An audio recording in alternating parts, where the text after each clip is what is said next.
Hello. Alright, How's so it the going? stream started. How are you, McWonderbeast? I'm doing good. Just getting everybody migrated over. Sounds good. If there's still an echo, let me know, because I might just straight up mute. just to make sure there's no, like, feedback. Hello. Hello. Welcome, Sir Frank. Okay, Also, is everyone there's here? going to Where- be a I'm live just audience. I see. Just missing Ivan. Yes. Hello, live audience. He just said he was going to join and then he didn't join. I did join. Oh, there he is, there he is. Hello. Moo, Hi. but can I quickly grab your the link to the stream, please? Sorry. Yeah, I'm gonna shoot it over to you. Cheers, bud. Uh, Cheers, mate. I got so many tabs open, it's fucking crazy. I got like 15 tabs and I gotta find which one's Google Chrome. Yeah, bro. Just Oh, I think Billy just sent it to me. just use Explorer like a mass Thank you. chat name. Thank you, Billy. Cool. So, everyone, 1, 2, 3, 4, 5, 6. How about that? Welcome, everyone. Welcome to the stream. Thank you. I'm gonna quickly hover my mouse Hello. over the call so you can see who's who. But, no, this is actually really cool. Hell yeah. Indeed. Well, thank you so much for everybody for getting together in this configuration. It's really cool, really awesome. Been looking forward to it. Is So- Mo hosting our meeting today? I will be, yes. Hi. Yes. Very nice to hear your voice for the in the video chat for or voice chat for the first time, I guess. Mm. Hi, Mo. Hi, How are everyone. you, Frank? It's a long time coming. I've finally got my fucking hands on you. You're a hard man to catch. Yeah. You know what? I recorded those voices. You asked me way Oh my before, but I didn't send them. That project has Yeah. been on the back burner. I'm like, he's not gonna do it. He's not gonna do it. I started losing hope. Yeah. But Yeah. oh, Sounds it like is me. getting packed in here. My goodness. Oh my god. I mean, I pinged that here. This is just here. This isn't an everyone. At Oh my- everyone would be Good terrifying. lord. Oh, man. You might actually crash the server. wow. I'm not Holy even shit. joking. 300 going to 300. Can we get the 400? Can we get 400? Okay, People are maybe 300 is our excited. top People are excited to hear Frankie Knives and RobinSwords have a Right. conversation about their It is- blades. You know. It is Huh. a crazy event. I'm not even gonna lie. Seeing these heavy hitters in the same call is still surreal. But Yeah, enough I- blaze. I never thought I would speak with you, Robin. Actually, I was following your channel for quite a while. Very nice to see you here. Yeah, nice to meet you too. So, Yeah. So, hello everyone. We're almost 400 there. Should we wait until 400 or should we start? I think it's gonna if go it goes up- past 400 at this point, man.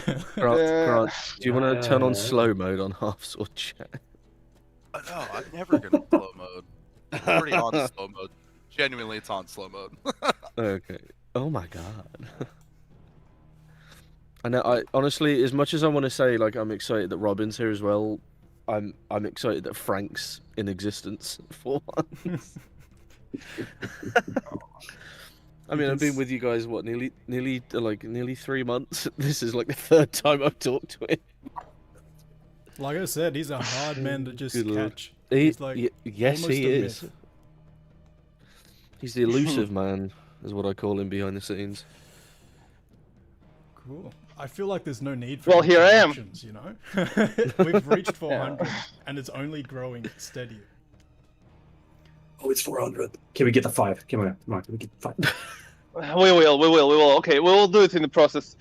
I really want to go through the. I see the questionnaire about HEMA here. I want to start answering.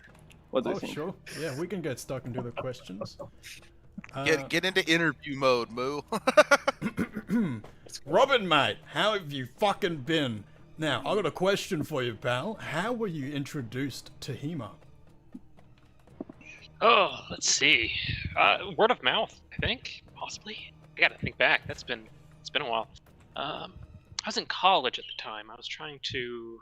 I had the idea that I'd be able to do some fencing in college. I wanted to try fencing for a long time, only to find out that the fencing club had gone under pretty much when I got to college. So I was a little adrift for a while until I heard the word of mouth that there was a HEMA club in the area. So I showed up one day, and now I'm here. How about that? Is there anyone else in the call Classic. that has any experience with HEMA? Yeah, me here. But of course, not as much as Robin. So, I mean, Frank introduced me to HEMA. I remember when we went to that HEMA club in here in Tbilisi. That's my only experience of HEMA, other than looking at manuscripts and equipment. That's it.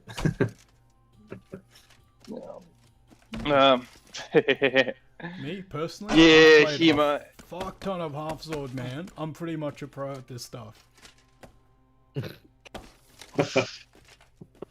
Well, I can say that HEMA representation in HalfSword is at the level where it should be just yet. It needs still some work, but yeah, you can kind of get into HEMA through HalfSword, I guess. I know there's definitely an overlap in communities with like HEMA and HalfSword. Yeah. Another question for Robin coming up. How long have you been doing HEMA? I feel like I've already... Nope. Maybe I'm on.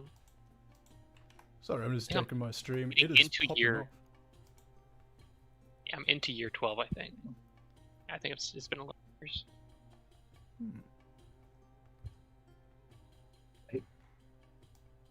Oh, Got a bit of Am I still here? multitasking on I my cut out? end. I'm like I trying to... I'm not gonna lie, I'm trying to find a cool, like screensaver type thing in-game. Doing everything else. Let me just find a kooky photo, just to appetize my autism. Cool, there we go. Oh, Now, if there's any I questions don't think people in heard the your chat... question, by the way. Oh, they didn't hear my question? Yeah, you cut out in the middle of it. Juggling Classic. that head underneath your knee. Oh yeah, I like to do that. Playing speedball with the skull. Yeah, the question was, how long have you been doing HEMA, everyone? That's the question that was asked. Robin? Hmm? You said you've been in HEMA for 12 years already, right? Working on 12. I think it's been a solid 11. Jesus, that's a lot. I lost track I've of time. been maybe 3 years on and off. Like in my university years, I did it for a couple of years. But yeah, it's nothing compared to Robin again. So. Oh, yeah. I think I've probably done like 3 training sessions since 2012. I Not read. bad. I read HEMA. I don't practice HEMA. You play HalfSword. Oh, Yeah, well, me too. for me, making HalfSword became my way to practice HEMA, at least in some way, when I couldn't do it physically, like because I was in a place where it was very hard to find HEMA clubs in. Is it easier to find them now then? You know what I mean? If Right. HEMA clubs aren't available in your location, digital ones are available. You I'm can always actually- watch Maybe- Robin maybe. work. Just fence Of course, full screen. yeah. Watching videos on YouTube and making the game became my substitute for training HEMA. Is there any Frank, are there any clubs now, HEMA clubs where you live now, or? Oh yeah, there is a German longsword club that you can also practice other weapons there. I've been there for like I went there. I was training there for a month, and then I just didn't have time to continue doing that. I'll probably continue once I have more time. I'm jealous. Yeah. I think where Bjorn's located. Oh, he's over that way. My unfortunate thing is, even if I wanted to do any HEMA stuff, I would just be a brick flying at people. Because honestly, that's a good trait to have. I did too much rugby. So I end up flying at someone and that'd be it. And then I'd probably be dead. I've got my cool little That's a gizmo. tactic too, isn't it? I mean, it is, but I mean, you need some finesse here and there. It comes with volume. Just brute force. It's all about winning. No? Yeah, I'll brute force it and dislocate my shoulders again. Fucking parry this Perfect. as you're running towards him, fucking beelining towards him. Have you guys seen that video of that these HEMA fights, and it's just this one guy who's like 2 meters tall with a shield just bashes them over? I think that would just be me at this point. Just a flying brick. All right, I've got my cool little like live screenshot going on for the stream. So let's jump into the next question here for Robin. Can you believe it? What are some of your favorite armor or weapons? Oh, I've always been a longsword guy. It's pretty much everything's just an extension out of longsword for me if it's longsword adjacent. Though I have been taking a keen interest in Myers Rapier of late, so that's been tickling my fancy. But I've always loved a good bill hook. It's funny you should mention that. I fucking love the bill hook so much in HalfSword. It is the best for range, apart from like a crossbow.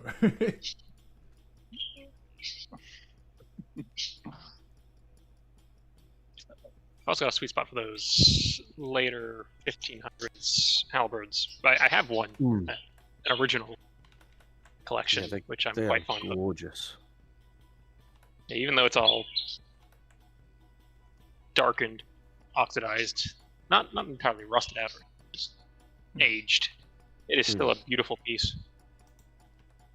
I mean, all and that you axe can carrot. appreciate Is it the Italian version? Is it German? It's a German one. That's the good one. I think it's about 15. Yeah, those are gorgeous pieces. So I have a question for you, because this was one that I proposed asking. What are your favorite weapons that you actually own? Oh no. Oh goodness. A sweet spot for my Montante. And of course that halberd. The antique halberd. I have 2 antiques. I've got the 1840 halberd, and then I've got a model late 82 French infantry officer's sword. I believe it was. I always get the dates mixed up because there's the model date and then there's the production date, and I think this was produced in 1919. Now I was watching one of your shorts, and I can't exactly remember what it was called, but it was something along the lines of battle knife, and it's just like a huge fuck off knife that's just like comically large. I really fuck with that. I have several of those, which we got the 2-hand one, we got the 1-hand, we got the hand and a half one. Yeah, I wish there was something equivalent to that in like HalfSword, because it's just a big fuck off knife, and I really dig that. What period is it? It's period appropriate. So a huge knife. Most of sounds fun. the German sources we have, that's kind of what they use as their one-handed sword. It's bent over some references. How heavy is it?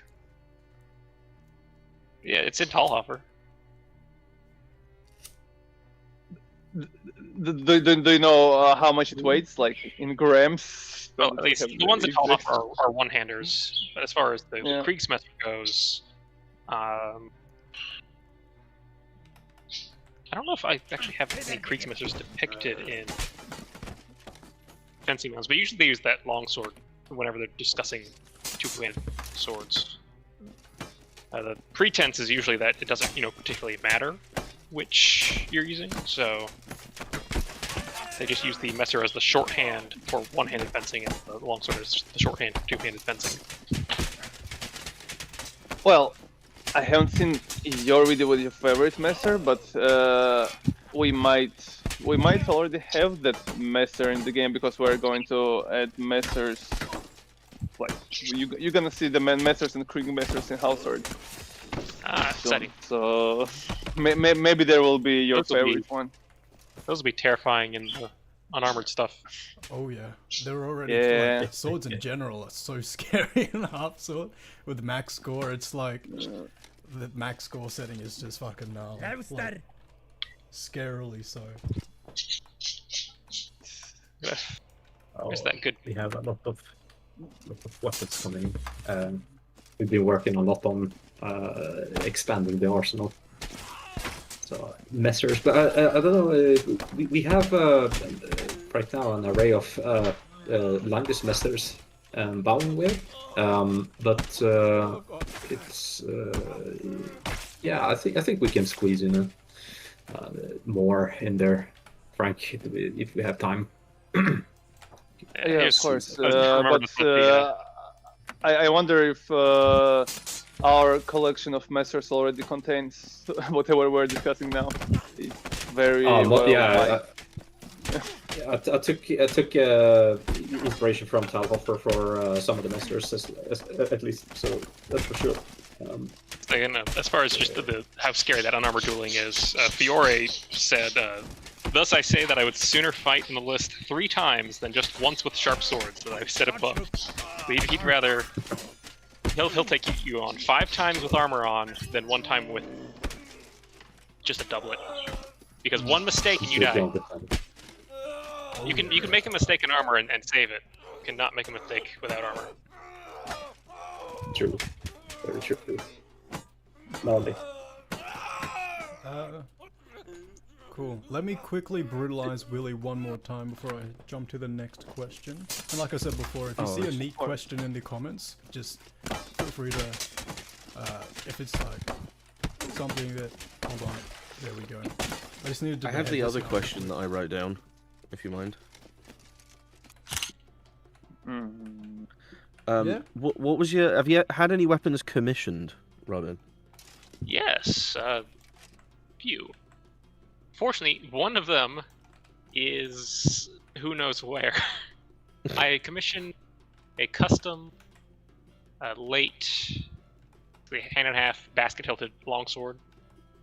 It was supposed to be my dream sword. It needed some work. I sent it across the sea, have it worked on. It is currently stuck in Italian customs and has been there for months. So I have no idea what's going on with that. So that's exciting. Was that the one with that's like extremely long, like comically long at the end? It was a bit. It was longer than it was supposed to be. It was only supposed to be like, well, I mean, it was only 5 centimeters longer than it needed to be, but it needed some distal taper worker. I just lightened it up at the end. So that one, I've got another one on the way.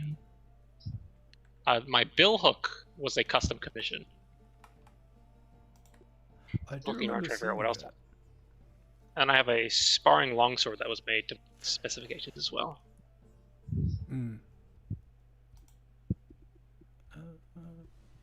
But yeah, it's like going through your shorts and just seeing like the really niche stuff come to light. It's like, oh, I've seen that in game, but to see it in person is a different beast.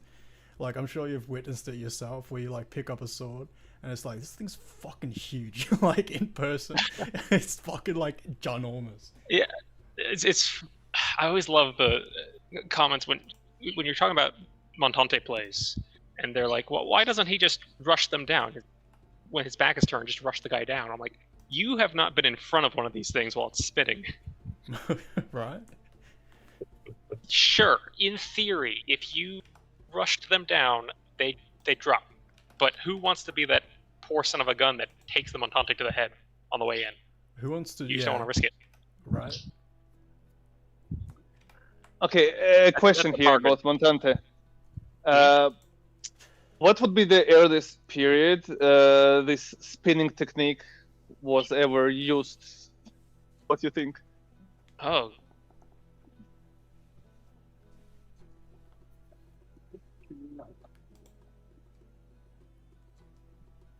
Just 'cause it's Could it be in 15th century, or it wouldn't make any It- sense with the length of swords they had at the moment?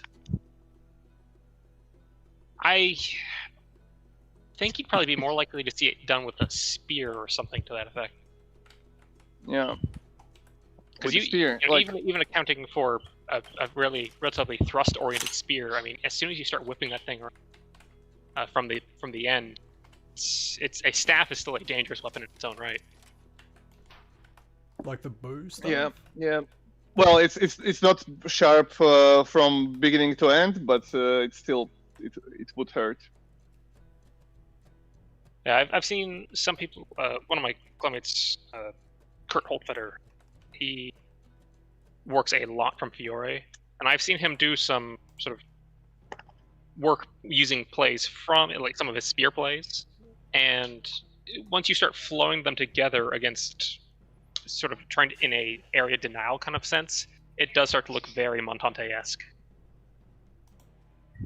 Interesting. So, like spears, what halberds, billhooks? Would it make sense doing the something challenge- Montante-esque? The challenge you run into Yeah. when you're trying to do that with a halberd is that it's so front heavy that Yeah. your ability to recover it is worse than with a very long sword. So you do run into that. A spear is a little is less front heavy, so it's easier to recover it. You can still do the area denial stuff with a halberd, and it's still a terrifying weapon slinging around in front of you. But the ability to rein it in and address threats as they appear is worse than a two-handed sword. So, let's say if in HalfSword we had a moveset of Montante present and available for longer swords and pole arms, how inaccurate would that be for the period? Let not the hand be heavy upon me. How would you be happy about that, or that would make our historical accuracy points go low for you to enjoy that? It's one of those tricky things where it's just a lack of documentation does not mean a lack of it existing per se.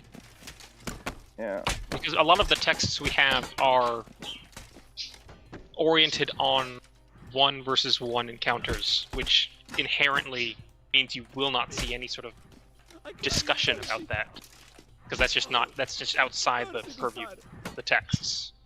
For the love of God.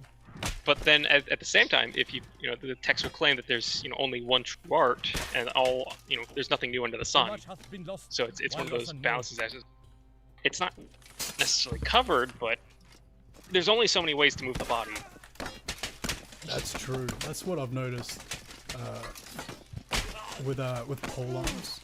Like, I'm literally playing HalfSword right now, which is why I've been so quiet.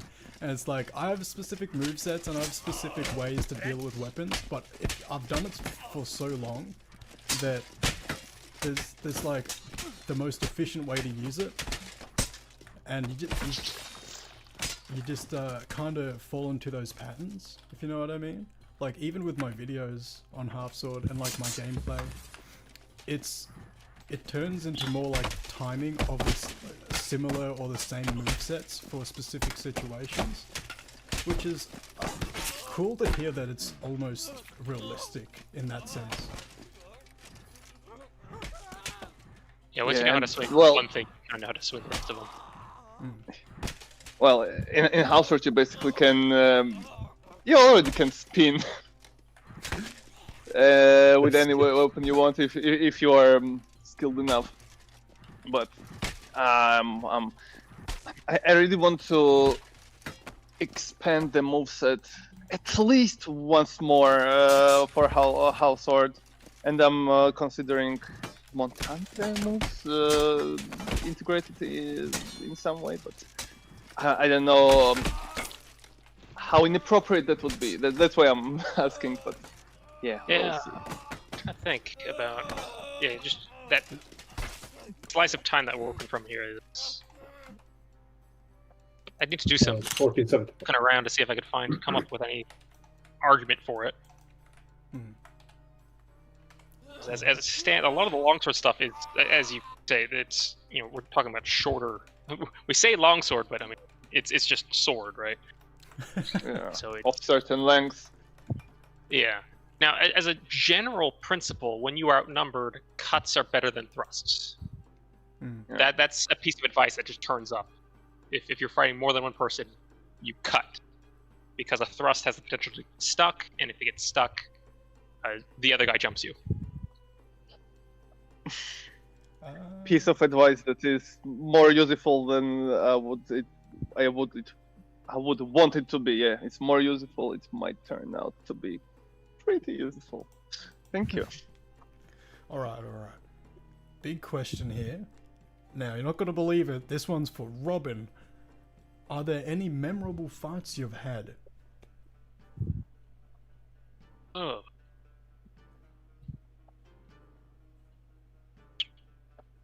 Memorable what? Memorable fights. Memorable duels. Okay. I've been in hundreds. Let's see. Have you ever murdered anyone? No. Oh, I got one. There was a fun one. It was a match at the Raleigh Open. It was sword and buckler, I think. Maybe it was sword or buckler was a longsword. I don't know. And the match ended up in a grapple. Sorry. And yeah. My opponent went for a hip throw or just like chambered me onto their hip and started to throw me for the ground. And as I'm falling, I managed to like grab them, and I just do like a crocodile death roll, and I flip them around, and they land on their back. I land on top, and I have my sword in HalfSword, threatening them with a point for the win. Oh. Product placement. Mercy, good side. Yes. that is probably the most. Yeah, that's the most standout grapple I've ever done. I think is just that reversal from the throw to the ground, ending in a perfect, just like straddle from HalfSword. It was excellent. That'd be fucking horrific. Like getting absolutely crinkled to the ground, and all of a sudden there's a fucking sword in your face. Like, yeah. Darn. Oh, here's a relevant question. Battle axes. Have you ever fought any like really big fuck off battle axes?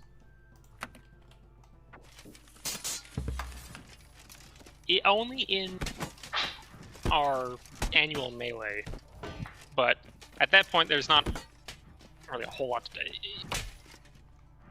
Battlefield formation type fighting is not the place for individual skill. It's more about cohesion and then just trying to stay alive long enough to poke the other guy. Right. So it doesn't necessarily give you much of an impression of what a particular tool is capable of. Oh, yeah. It's just it all just kind of boils down to being the same sort of like prod and parry, no matter what you're using. Though they do have a penchant for trying to grab shields, rip them around. Because that hook is just so like, like commanding, almost. have you heard of any memorable fights or any fights you've read about that are really stand out in terms of like notoriety? So I don't think it's particularly notorious in that I don't think much of anybody knows about this, but there was a duel between Christopher Gusako and this written down.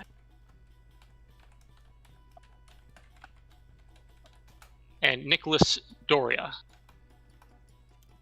And this was at a time where dueling was kind of on the way out, and a lot of places were banning it. But over in Ferrara, Italy, this is 1529. This Ferrara that had a dueling arena that was still active, and so if dueling was illegal where they lived, they would then, they'd still do the duel challenge, but then they'd be like, okay, we're gonna go over to Ferrara and we're gonna duel there. We're not gonna get in trouble if we do it there. And so what's notable about the duel is that this is the duel that got dueling banned in Ferrara. Was that bad? What happened? Yeah. Let's see. I'm going to be paraphrasing here a little bit, so some of this might not be entirely accurate. This was made more accessible to people through The Art of Arms, which is a blog run by my colleague Josh Weist. So I recommend checking that out. The actual article is called "The Savage Within," because that title is going to be very appropriate as we get further into this. But I believe they were armed with sword, shield, helmet, and possibly a breastplate, I think. And so the fight starts off fairly conventionally. They just fence, it's all stuff that you'd expect. But at some point, let's see.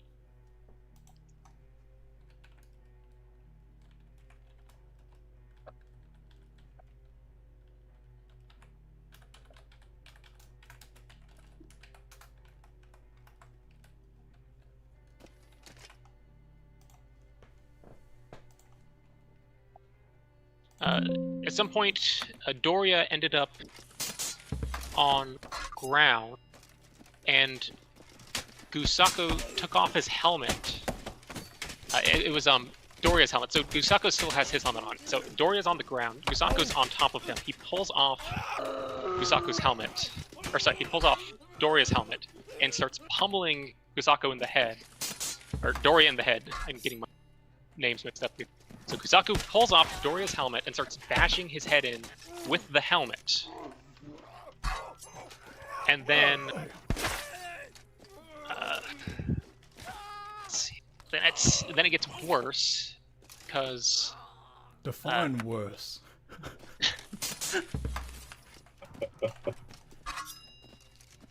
I believe at some point, Doria... The way the fight ends is that he ends up, after he's bashed his head in the helmet, he then goes down, he throws the helmet or whatever, and then he goes down and he bites off a chunk of the guy's face. I suppose he was very hungry. And at that point, the crowd, there's been a crowd for this whole thing, and at this point, the officials are like, stop. Just stop. Dinging the bell. Ding, oh my god. Stop. Is this what you mentioned earlier, like the bite in the face thing? This is the... Oh, okay. So it starts because it starts with all. What gets me is that it starts with all this air of civility. It's this very formal, very solemn sort of affair. Like the crowd is has to stay. If you cross the barrier as the crowd, you'd be doing so on pain of death. You are expected to be just dead silent through the whole procession. This is a serious thing. And they come in and they do their salutes. They're dressed well, they're armored well, and so it has all this air of civility to it. But then at the end of the day, it's the dirty business of killing, and that's exactly where it ends up. It just ends up being this filthy, brutal, savage brawl on the ground where there's no, no composure, no nothing. It's just, two animals just clawing at each other. That's very interesting. I mean, it's like, when a crowd just sees like, oh, these guys are gonna kill each other. Well, they're practicing war. They're literally trying to murder each other. What do you expect? But I guess that's the revelation there. So, oh well, this happens. It's crazy. There's a saying. I don't know who it's from, but it's it's something I keep thinking of, like when it comes to these types of like live or death situations. Like it's honor's a good way to die. Honor's a good way to die. Something along those lines. And it's like, it's true, because the person who survives isn't usually the one that's most honorable. It's the one that's like gnawing at your fucking face, biting your eyes out. I found the ideal excerpt here. So let me. He does, his writing is excellent. So let me give my colleague here a proper showing and actually let you all see some of the way he frames this stuff is excellent. So let's see. Now neither man could think of reaching for the sword, as they were engaged in a savage battle of limbs, hand to hand, tooth to tooth. At one point, Kusaku grabbed Doria by the beard and pulled his head to the side, and then used the moment to mount on top of him. Fight now turned savage to a degree none expected. Kusaku lowered his head toward Doria and began to tear at the man's face with his teeth. Doria screamed and thrashed around, but Kusaku had him firmly in control. Doria pulled his face away from the teeth, and Kusaku savagely bit Doria on the nose, and shook his head back and forth like a forest creature until he tore a chunk out of his nose off. As Kusaku did this, he fiddled with Doria's helmet and then finally ripped it askew. Doria managed to move his head and to keep, but Kusaku just drove a headbutt into his face. Doria struggled without success to escape. Kusaku clamped his jaw down on the man's ear and started trying to tear it away from his head. Blood spurted from the wound and covered the area around Kusaku's mouth. In the process, he was able to tear Doria's helmet away from his head. Now Kusaku took that helmet and started bashing Doria on the head with it until Doria moved. Sluggish and slow from the wounds, he was not able to keep Kusaku from grabbing the weapon that was beneath.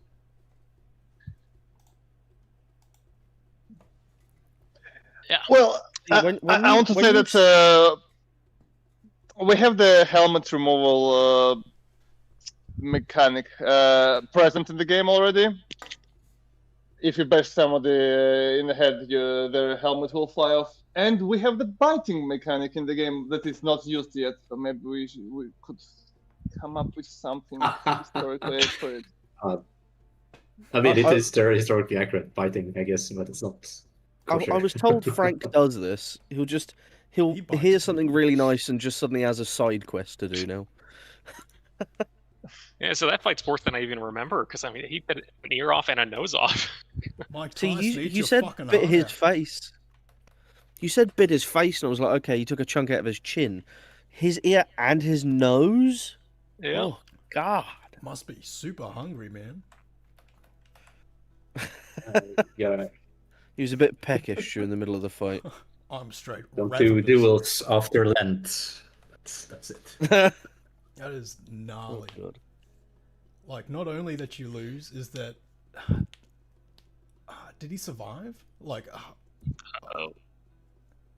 Not only do you lose, but you get bit by another man. Don't believe... Yeah, so nobody died... So that's the crazy part, is that nobody actually died that day. Oh, it's a bad so way. they had been... So this is another really good lesson in, like, how weirdly durable humans are. Because we can sustain a lot of punishment, even if, though it's fatal, it might not be immediately fatal. Eventually, Nicholas died later because of his... And shame. And then Kusaku later fell into a river and drowned while raiding the fortress. Oh my god. So, raiding a fortress. I guess he couldn't What fight a way to someone. go. It's too much. as to Ferrara, among the people that watched the fight, Cole de Este, future Duke of Ferrara, and he was so disgusted by this fight and others that he shut down the dueling arena in 15, turning it into a park. Wholesome. If you look to your left, everyone, this is where a man fucking drowned. It eventually became a tennis court. Suppose blood is a good fertilizer. So. Is it where men drowned or bits? The dueling arena became a tennis court. Yeah. Well, it's still a duel, but in a different sense, I guess. Like it's balls. Yeah. Imagine them still biting each other's faces, but now during playing tennis. They're biting balls. Well, I've seen some tennis players get very aggressive, so. Oh, that's Who true. knows? That's Will true. we see a I mean, tennis racket weapon? Yeah, no.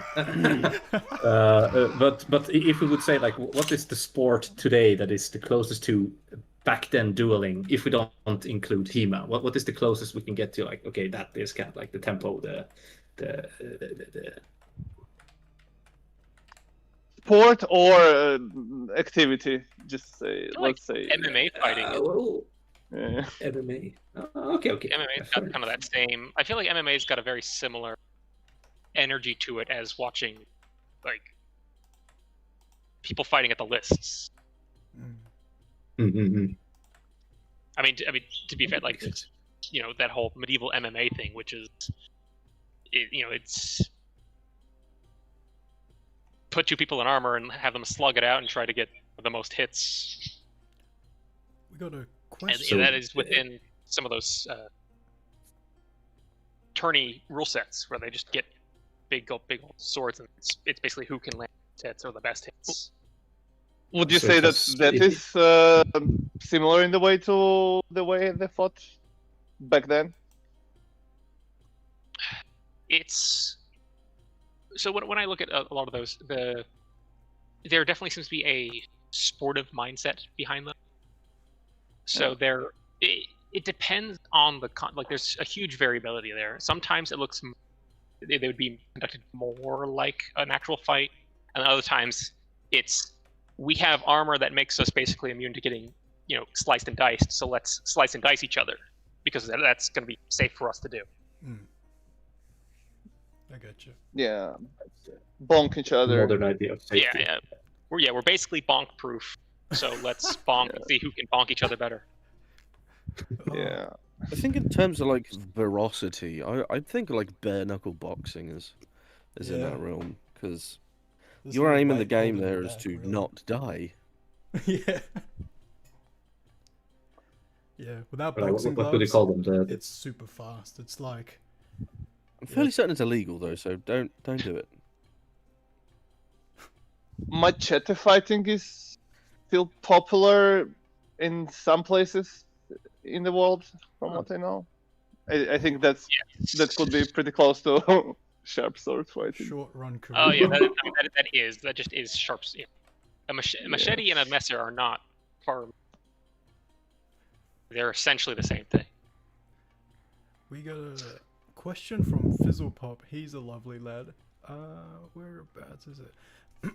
What's your favorite pairing with a buckler? Additionally, for Frankie, what are his thoughts on the current implementation of the buckler combat in HalfSword? That's a good conversation point there. I think Robin should go first. I usually go for just a sort of like a side sword, just about a 90-something centimeter long one-handed sword as a pairing with a buckler. I like how much that extra bit of length over the usual sizes of messers and arming swords opens up the legs more, so you can engage those legs with greater liberty with that longer sword. There you go, Fizzlepop. Buckler in HalfSword. Well, should I answer the question about buckler in HalfSword? Yeah, I'll quickly pull it up again. Let me scroll up. How do you feel about the implementation of bucklers in HalfSword? How do I feel? Hi, Robin, how do you feel about buckler in HalfSword? I wonder what you say first. I haven't played the sword and buckler recently enough to actually remember. You've got gameplay here. I just pull it up and I can watch it. Well, my feelings about buckler is that, first of all, I think it's not too bad as it is. I mean, it was based on Robin. What was that? The most popular book depicting buckler fighting. I think it's The 11th century. Yeah. The Wapal. Oh, I cannot say that word. The Wapaliki. Yeah. So it was based on that. I myself, I don't have experience with buckler. Unfortunately, I don't own buckler, but I tried to base. Actually, when I was working on buckler moveset, let's call it so, I watched a lot of your videos about it. At least you have shorts about this, I think, right? How you should move your. Yeah, I've dabbled on buckler. Yeah. It's not a prime. I'm mostly a two-handed sword guy. I also generally I generally prefer just single blade, either in one hand or two. I like how fencing works when your sword is your only way to attack and defend. I find, for me, that makes the most interesting fights. But I'll dabble in buckler, but it's not been a huge priority of mine.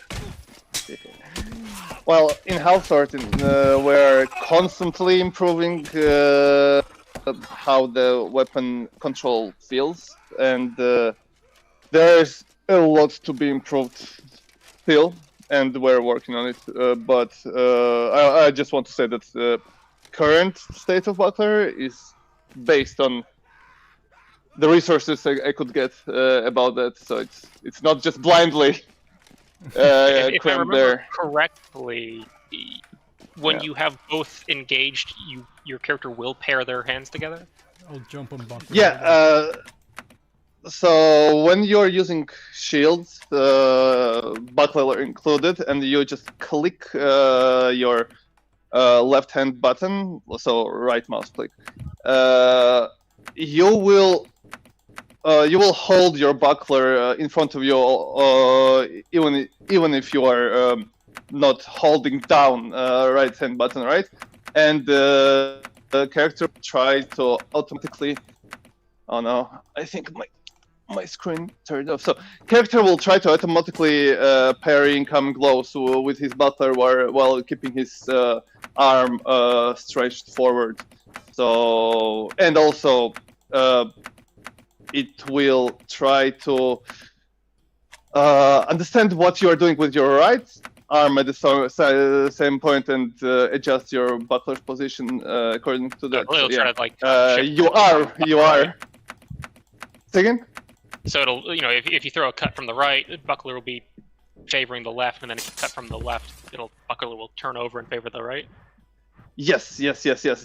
But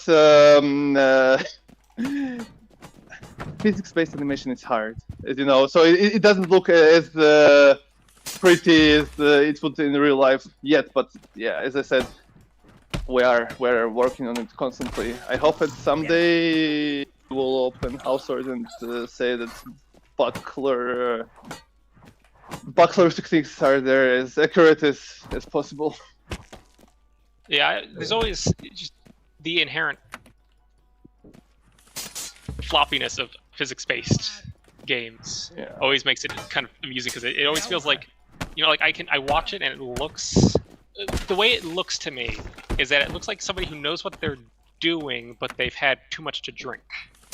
Yeah. It's the way HalfSword combat looks. So I feel like you've done a really good job here of just making it look like two capable people who are very drunk fighting. Yeah, well, that's not a bad start. Now we will also have ability to get drunk, so oh no, you'll be able to see characters. Like if they were just drunk, now they will be wasted when they fight. Yeah. Something I really look forward to with bucklers is more variation to the buckler, like with shape and form. Looking at some of the bucklers in the late is the physics engine complex enough to actually have the different buckler geometries have a discernible impact on handling. Like targes often have, or just, any sort of buckler that is more oriented towards catching. You might have like the Tallhoffer style buckler that has cutouts, so it looks kind of like a weird sort of star-ish kind of thing. Mm-hmm. Or you might have a targe that's a rectangle shape, and those tend to be much better at collecting and moving opposing blades around than a round buckler where it's just going to glance off unless you're able to push it. Yeah, So I'm wondering if that's introducing other buckler designs will introduce that as a function. The pointy buckler. That's a good Frank question, actually. Yeah, well, having different shapes of buckler in the game with different cutouts, collision, whatever, would actually make you able to use, like, catch the weapon in the cutout, glance it off with the pointy part and stuff like that. Like, if we had more shapes of bucklers, you will see that these shapes could be used differently. So yeah, let's see how it goes when we have them. I'm adding it to the list. Yeah, I do find that a lot of buckler stuff is to get into the more interesting plays with sword and buckler. It entails a certain level of control over the buckler, which is very rare to see ever implemented in anything. Because it's such a subtle, it's like, knowing when to do a half turn of the wrist to basically lock their buckler, or trapping their sword between your buckler or sword, and then using both your arms together to move it and create an opening. Let us sharpen our swords in. When I'm using a buckler and HalfSword, I noticed that just switching sides, can you believe it? Like, switching hands with the buckler is super beneficial, because it does give like a good amount of like defense in game, but just swapping hands is super useful, because sometimes you can't get out of the way and it'll like intercept you before you can actually get away, and you don't have that, you can't maneuver it fast enough, or you can't parry it with the offset weapon fast enough. And it's like, is there much in terms of like IRL HEMA stuff when it comes to swapping hands with bucklers and shields? Is that like so I didn't catch in the game. Were you actually literally switching it between your hands, or you mean like switching which switching hand hands, is favored? Like, left hand is on buckler, right hand is on like a falchion. And then you swap the buckler to the right hand and the falchion to the left hand? Yeah. Not unless you're trying to show off. I like doing that. Hey, I do that. I don't think I've ever actually seen anyone swapping their off, like, if they have sword and buckler or whatever. I don't think I've ever seen anybody actually swap those. I have seen people with, like, single sword, they'll swap hand, or people with long sword will switch which hand's leading. But I don't think I've ever seen anyone actually switch their... If they have two weapons, I don't think they've ever seen anyone switching them, because especially with the protective gloves we wear, your dexterity is not the best, so trying to do that in a match is probably just going to get you hit. Yeah. Showboating almost. I suppose there's a time and place for that. I mean, if you're like severely just a huge skill issue in terms of like gaps of like skill, then it could be possible. I don't know. Maybe you could try it out. Well, now I said there's one play that comes to mind that is kind of like you're switching. So you approached them with your sword and your buckler, and you keep the buckler in your hand, and you switch to half sword. So it's buckler's on the leading hand that is half swording.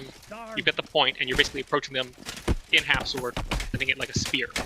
And so you're trying to make them think that you're going to fight with them you're going to try to like close in on them. You've got your front hand very well protected. It's a very reinforced position. It reads like you want to get in close and personal with them. So what happens is you try to provoke them into making some sort of long cut at you, and then rather than parrying in half sword and then working your way in, you actually let go of the sword with your right hand. So now you are holding the sword by the blade in your buckler hand. So both the sword and the buckler are in the same hand, and you swing your sword into their attack with the intention of catching their sword with your crossguard. So you basically turned it into like a hand axe, and you're going for that hand axe hook onto their sword. And then when you get the hand axe hook, you've got that parry, and with your right hand, you reach out, grab the rim of their buckler, wrench it out of their hand with like a clockwise turn, because that's gonna, if it's in their left hand, that's gonna break it out of their hand. So you give them a clockwise turn, rip the buckler out of their hand, and then crack them across the face with it. So that is the one play I can think of where you do actually change your sword to your left hand, and you end up with a buckler in your right hand, but it's just their buckler, not your buckler. Let not the hand be heavy upon me. Shame. Jeezy Pete. Yeah. I'm just trying to think about that. Yeah, no kidding. It's hard to imagine it. Yeah, you gotta see it. Yeah, it's... When you actually see it, you're like, oh, that actually, like, it would work. Fucking mad, mate. Let me quickly pummel this man's brain into nothing but like mincemeat. Cool. Let's jump into the next question, shall we, fellas? Sure. All right. Oh, I can tell I wrote this one. If you were using a sword, what's your favorite technique against something like a polearm? Would this technique be applicable in HalfSword? So, is there like a specific specialized technique for swords against polearms? The one that comes up time and time again is to do some sort of hanging parry that you basically make a pyramid over your head. So your arm's one side of the pyramid, the sword is the other side of the pyramid. So you've got this triangle above your head. And you don't start from there. Your sword's usually somewhere kind of low, because a spear can change levels very easily. When you make that defense, it needs to be a defense that sort of comes through and collects whatever's in front of you. Like scoops it up almost? Yeah. It kind of scoops it up. So the parry usually starts from somewhere kind of low, and then you try to get close enough, or get them to commit to something, or find them just kind of a little lazy, and you try to scoop up into that hanging parry, transport the spear to the outside of your to your left. So you've got this hanging parry, spears off to your left, and then you shoot your left arm out underneath your sword and grab their path. Gotcha. Yeah. And then once you have a hand on there, you then pull your sword, because now that once you've gained control over the polearm with your left hand, you can now take your sword off the polearm and then strike them. It's funny you should mention that.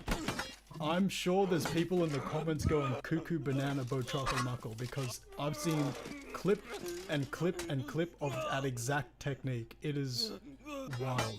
I'm in game right now, and I'm gonna see if I can pull that off, because it is, like I said, it happens so often in game that it's like a no-brainer at this point. And there's a channel, a thread in this Discord called the Blade Master, Sword Master, something like that.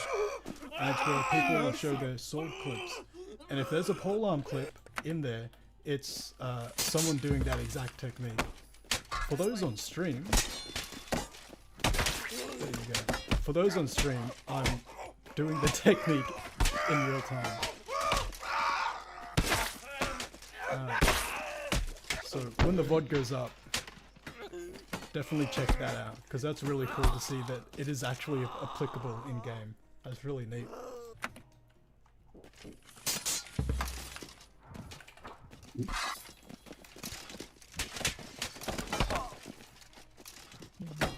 I just saw an interesting question from the community. Does sword fighting get you attention from the ladies? Do you get many maidens per chance? I mean, I was already dating my future wife at the time. So it brought extra attention. They were like, he does swords and I have a woman to compete She definitely enjoys the fact that I do swords. Hell yeah. What about you, Frank? Does it bring all the ladies to the yard for you? It might be surprising, but all the HEMA clubs I went to, it had at least almost half of the participants ladies, and yeah, it was much more popular among girls than I imagined. It's not like you go to sword fighting classes, let's say, and you instantly become popular among ladies, but it's a chance to meet new ladies as you do. You hear that, guys? Want to meet the women? Learn to fight with a sword and play guitar. Yeah, I find that I same find that time. he was very approachable in that sort of respect. Not to say that I have not seen some incredibly strong women, but just speaking from that classic average of men tend to be the stronger, whatever, as far as that goes. Reality varies, but it's like that saying that Colt made every man equal with a single action army or whatever. The sword was doing that. The sword was doing that first. There obviously fitness works into it, but the sword is an incredible equalizer. And through wit and skill, the weak can defeat the strong. And I think in that respect, HEMA is a really cool study, just because you can come into it without a great deal of physical literacy. And that's just speaking to just anyone. You can come in and learn, and you can still be effective, and you can do things. You just have to learn how to play to your individual strengths. So if someone's really, really big, really, really strong, they are going to be a challenging opponent, but there are still avenues to victory against them. Like I was gonna say before, it's like doesn't matter if you're like 6 foot tall, your skin is only so durable, and a sword is just gonna fucking plow through it. It's like, yeah, totally right in that aspect. I'm a huge Also, yeah, please go on. I was just gonna say I'm a huge advocate of like armor and whatnot, especially in like HalfSword and stuff.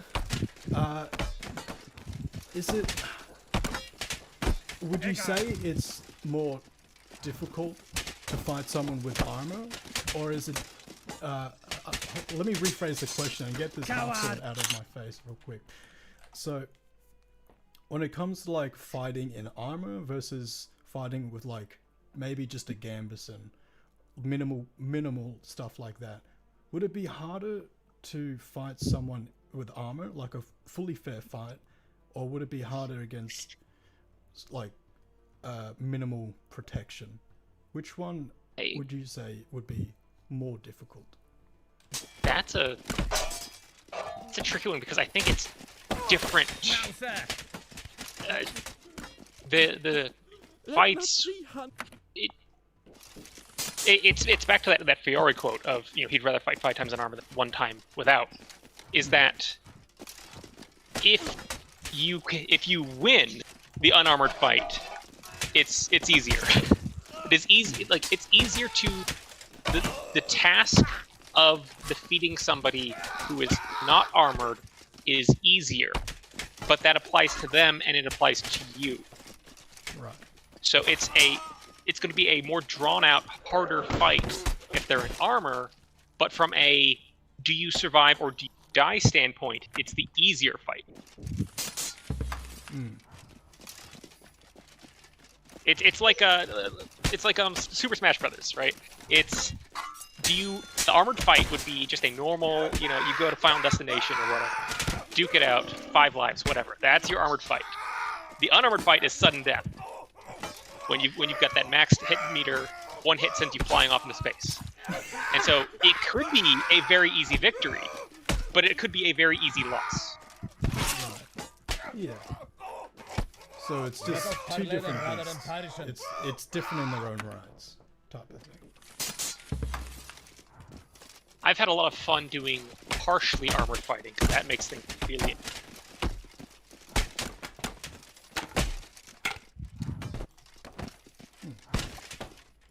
Surprisingly, partially armored fights is the favorite type of fights for HalfSword players, from what I know. I pray. Is there like a Something we have. Armor is Something we haven't introduced yet is fully armored versus partially or less armored.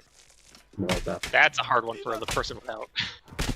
Well, Alright, it is in the let me demo check my actually. comments. But If I get enough people while screaming back- at yeah, me you to don't. do it, I'll try and do it, but I will get my shit pushed in. Let me see. A while back, I did a live stream where we were doing this scenario of an ambush.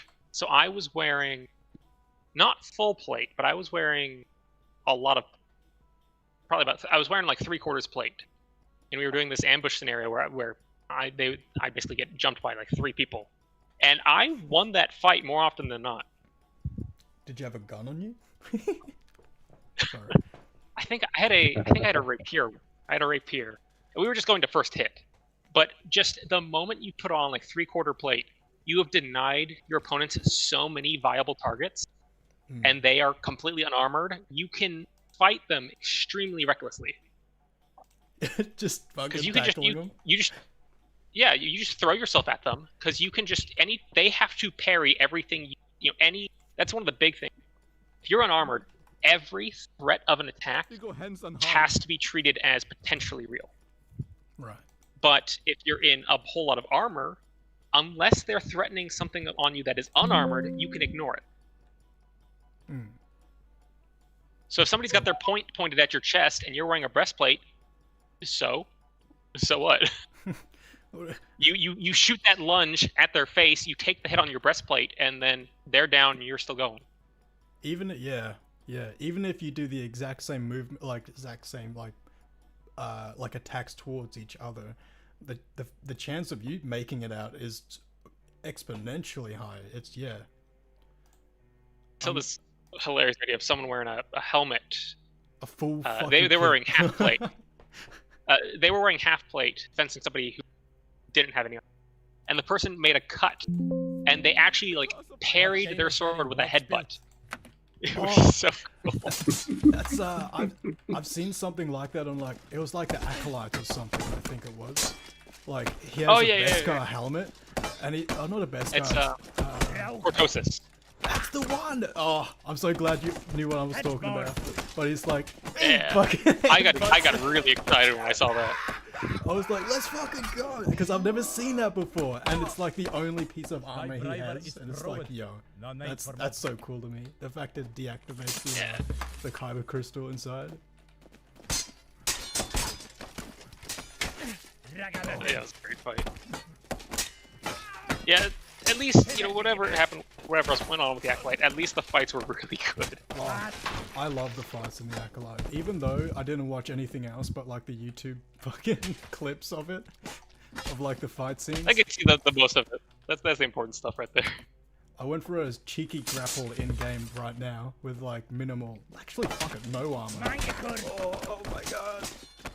Yeah, minimal armor, and I cut myself. But it was worth it. I got close. In terms of grappling, actually, let me jump to the questions before we get too sidetracked here.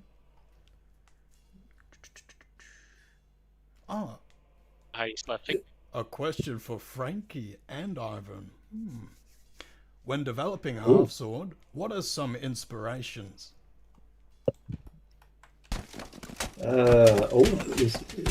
Inspirations. Well, I guess there is two sets of inspirations here. My inspirations is just what can we find that is historically accurate, and looking into old manuscripts, old paintings. So that's kind of like the main inspiration. Looking into reenactments are okay, but then looking back at like paintings and old work, I mean, it's probably up for debate, like how medieval artists really looked at stuff at the time, but they only took reference from what they had around them, it seems. And then looking at a lot of reenactment stuff, it's good effort, but there is a lot of details that are just not there. Old paintings, that's pretty much how I describe my work. It's like I'm the dude sitting in the corner and looking at paintings, and I say, this is not real, this is a little bit bullshit, and so on and so on. But that's a good policy, because if you reference reenactors, you're referencing a interpretation of interpretation. Oh. Yeah, exactly. And I mean, armorers, they from what I know, the ones that I've spoken to, they do. I mean, they said like, oh yeah, look at the paintings, and I was like, oh okay, well this was like 3 years ago or 2 years ago or something like that when I started out, and before that, like I knew jack shit about armor. But as the time progressed with the proper sources, yeah, that's correct. It's an interpretation of an interpretation, and a lot of the historical stuff is just faded away and viewed as a modern lens and kind of dilute stuff. Frankenstein armors in museums and Hollywood and stuff like that. It's just meh.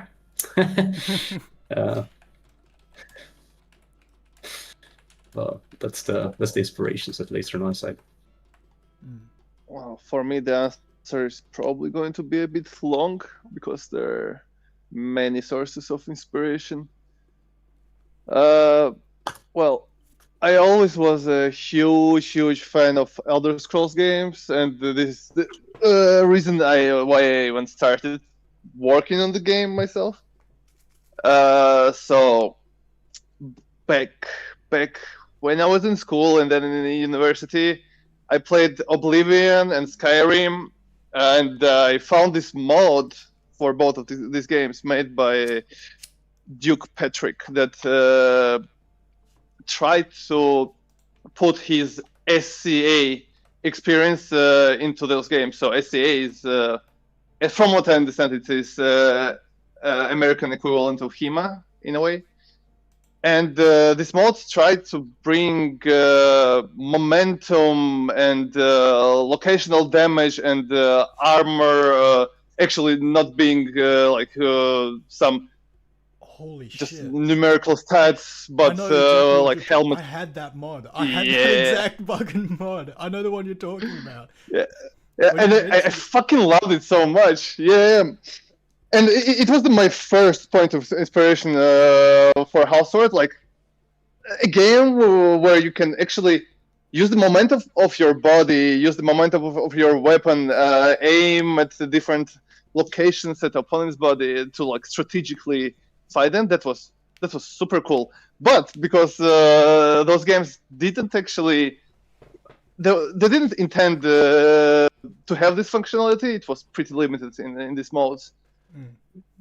And then I found Exanima, of course, like everybody knows in this community about Exanima, hopefully. And it was like mind-blowing experience as well for me. And then I started doing HEMA myself, and basically the reason gameplay of HalfSword is the way it is because there are not that many games that let you use the weight, the momentum, the physical attributes of weapons and armor in the combat. In most games, it's just numerical values, and I really want to have this experience of like basically using physical energies in the game to, in case of HalfSword, to fight with medieval weapons. So yeah, my points of inspiration are HEMA, other games that do the same thing, and also I very often, when I sleep, I dream about the perfect gameplay experience, and then I try to, when I wake up, try to bring it to HalfSword as soon as possible. Those sleepless Oh, yeah. nights. Yeah. Dreams. Yeah. When you I think. Sorry, you go. I think one of the really good. I think one of the best accomplishments you've made that there isn't a moveset. Essentially, it's you've given players a toolbox that they can use to create their own movesets, which is I think far and away more interesting than the number set. Yes, I agree with you totally, because in real life you can move your arms however you want. You don't have just like attack and heavy attack, you know. You can use your arms, you can use your weapons to deflect opponents' weapons, you can use your armor to deflect opponents' weapons. As we discussed before, you can actually just headbutt a weapon so that like it doesn't hit you in a vital area. Yeah, So this brings up a good point, because I'm actually in the makings of making like a polearm tutorial for like just like general HalfSword gameplay, and a touch point I'm getting to in the video, which is pretty big, is the difference between moving with your weapon to generate momentum and force and damage compared to if you're not moving with your weapon. Like, if you want to hit really hard, then you have to commit with your whole body. You have to commit and generate that force from the legs up, pretty much. And that's something that is fucking insane to me, because I was writing the script for it, and I was like, you need to move with your polehammer, and I got a demonstration of me just hitting the peg legs, the training dummy.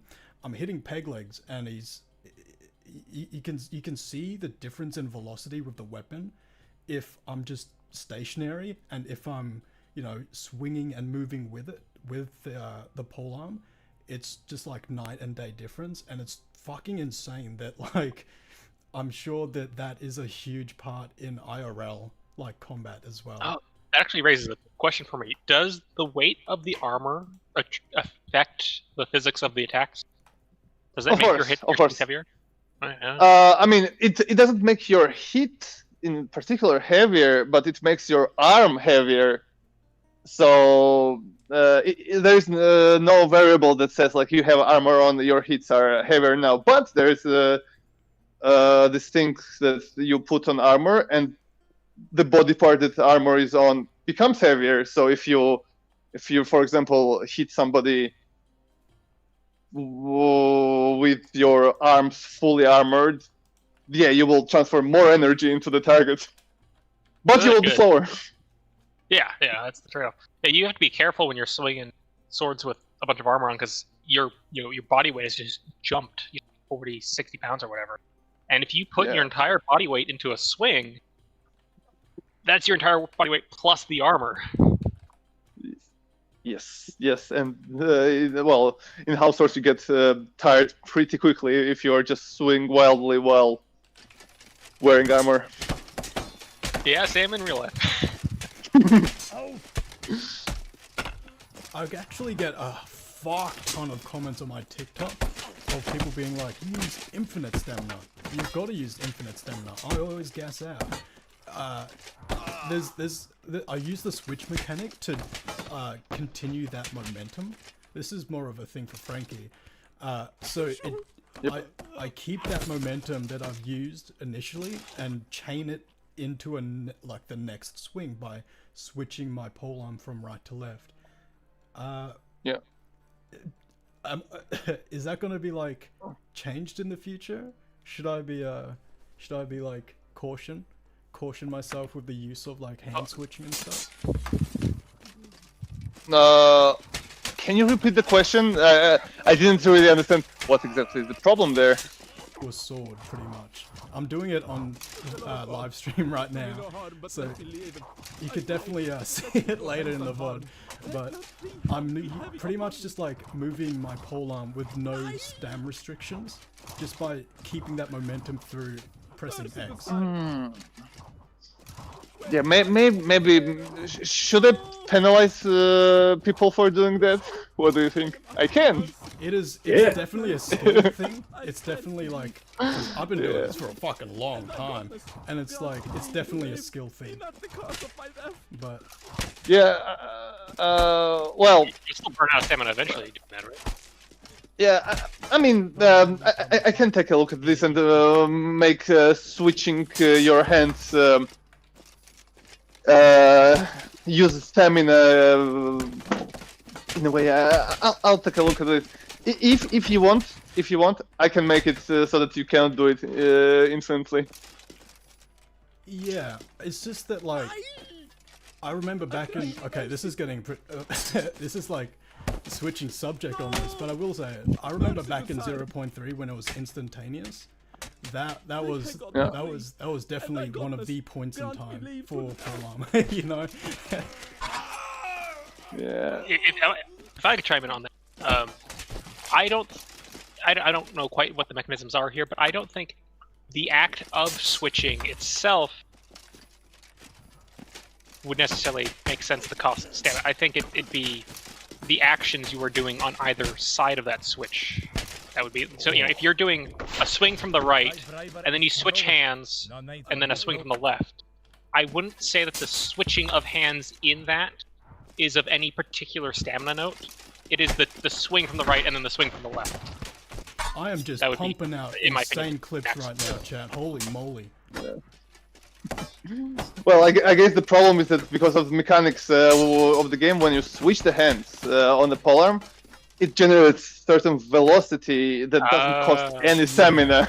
Yeah, okay, so that's kind of what I'm talking about. Okay. In that case, yeah, if it's if that's necessarily happening, yeah, that makes didn't have a cost to that. If it's man. Sorry. Yeah, because I'm just thinking about in the course of, like, you know, if I did a swing and I need to get a swing from the other side, I would be switching hands in the course of that swing, and it's really only the swings that I'm doing that are taxing. I can sit there and switch a polearm between my hands, you know, forever. But I can only swing it for so long. But if the swinging is coming out of the fact that you switched hands, then that's yeah. I can do a live demonstration right now. I would stream on Discord, but when I say it tanks the game, like as it is right now, I mean it tanks the shit out of it. And in a physics-based game, those like extra like frames are huge. So it's on the live stream right now. Let me quickly rock this guy's lights out. So pretty much, it's like you generate an eldritch amount of not stamina, like velocity with your polearm just by switching it. And there's a clip on Reddit, I forgot what it's called. It's like someone gave it like a techie name or something like that. But if you time it just right, it exponentially doubles the fucking. Yeah, it's like a bullet. It's like. I gotta figure out how to do that in real life.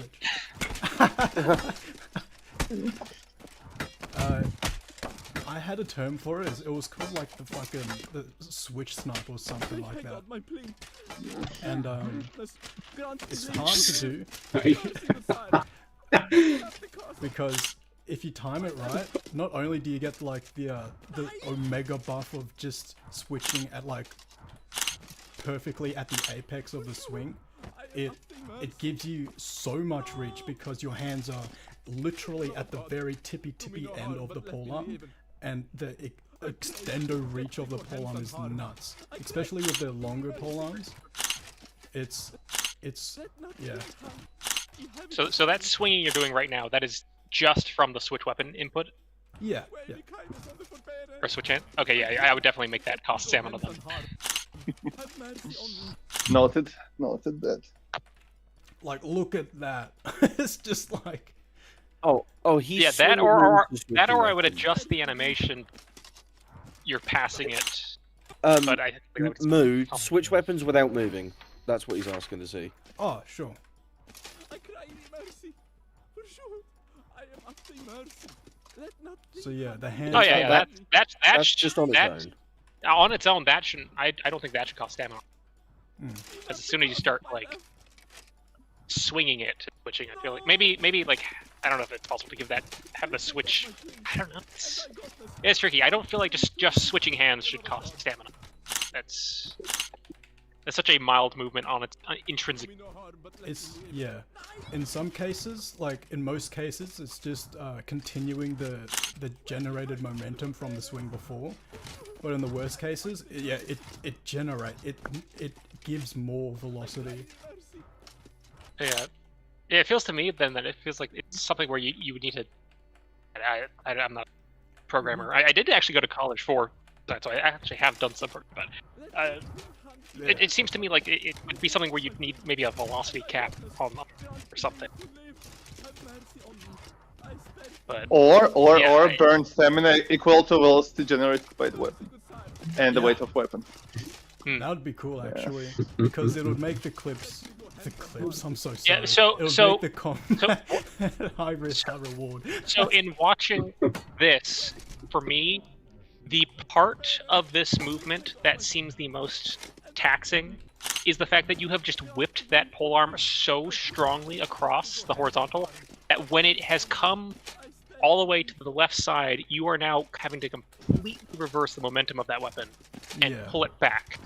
So I feel like the opening cut is fine, and the switch is completely natural to do with the momentum, but you should be it should be really hard to whip that thing back. Like, that should be a very committed action, because you're going to have to recover the weight of that.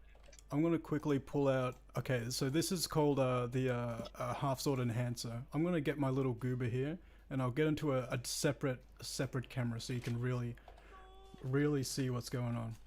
Don't mind him.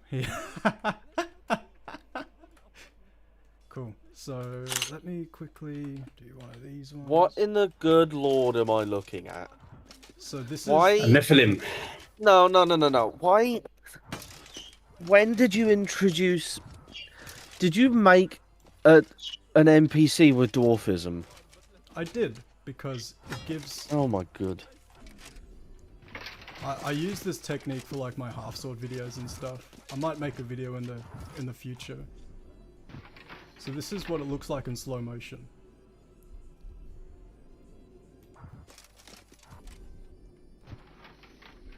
If you can see that, like, at all. But yeah, the tech's really cool. It's really like hard to get used to at the start, but I'd say it's comparable to like Rocket League or something like that. But yeah, anyway, before I just get too lost in the sauce with like polearm tech, let's get to these questions. I actually have a really compelling community question, if I might interject. Yeah, sure. Oh yes. I was waiting for this. Compelling. This is from Mantic, one of our community moderators. It's a two-part question, starting with Robin. Second part is for Frank. Robin, how often are draw cuts utilized in a duel? And for Frank, will the implementation of draw cuts be approved upon?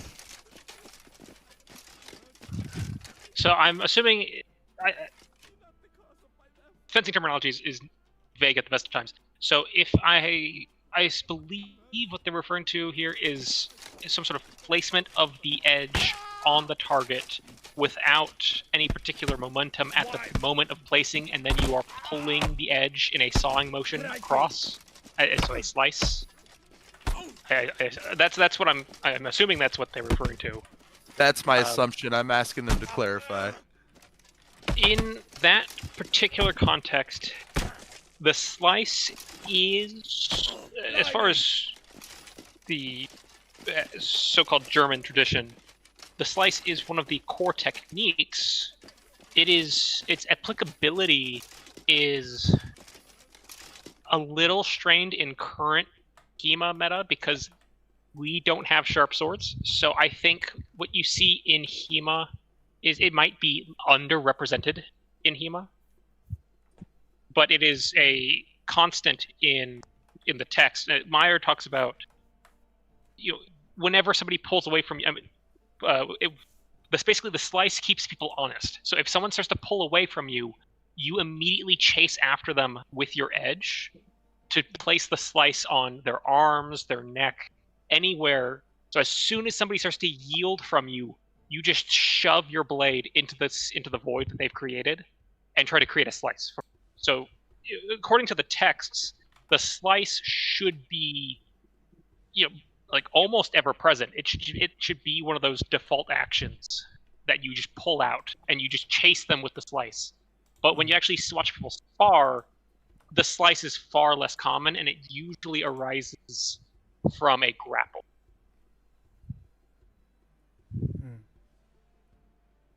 Yeah, I've definitely noticed, like with swords, like just in general combat sense, is just like if there's an opening, like a massive gap, and you just put your sword there, you now have the most like leverage in terms of combat, because if they move, they're fucked. They are uber fucked, because they have just given a huge opening, and your sword just has to stay there to do damage. Mm-hmm. Yeah, there was an incident in the community a while back of someone trying to do some demos, and they accidentally ended up getting sliced through just straight. They were wearing a full gambeson, so it was sort of this. I'm trying to remember what the context was, but it completely defied what people were expecting from that situation, because the general idea is that gambeson offers quite a lot of protection, but something about the way things lined up there there was like a slight movement, and the blade just cut straight through the gambeson and then into their arm, and then basically like disabled their hand, and they're still working on getting mobility back in that hand. Wow. So what I'm hearing is sometimes when the lightsaber sword effect happened in HalfSword, it's actually realistic. Everything in HalfSword is realistic.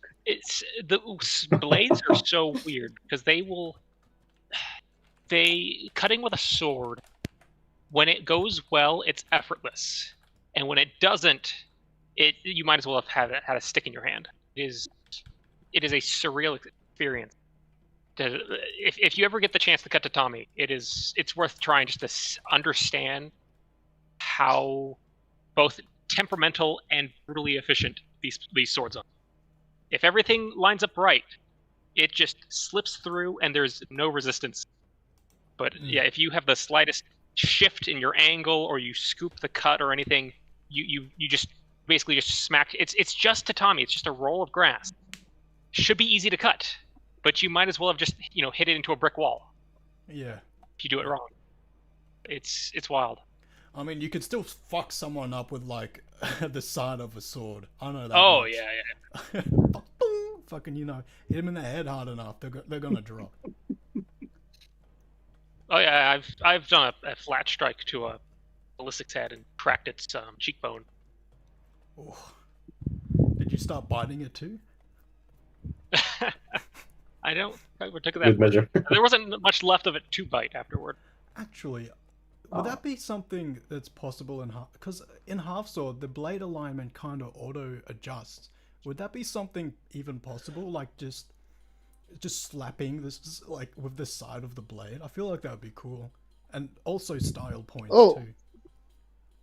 You can do that if you're like the blade angle adjustment happens in the game, but it's not perfect. You could always slap somebody with the side of the blade, and hold on, let me if the if the hit that you landed was not with the sharp part of the blade, so if you land it with the side of the blade, I think there will be no sharp damage done. Yeah, I just did it then. It will be blunt. It went out.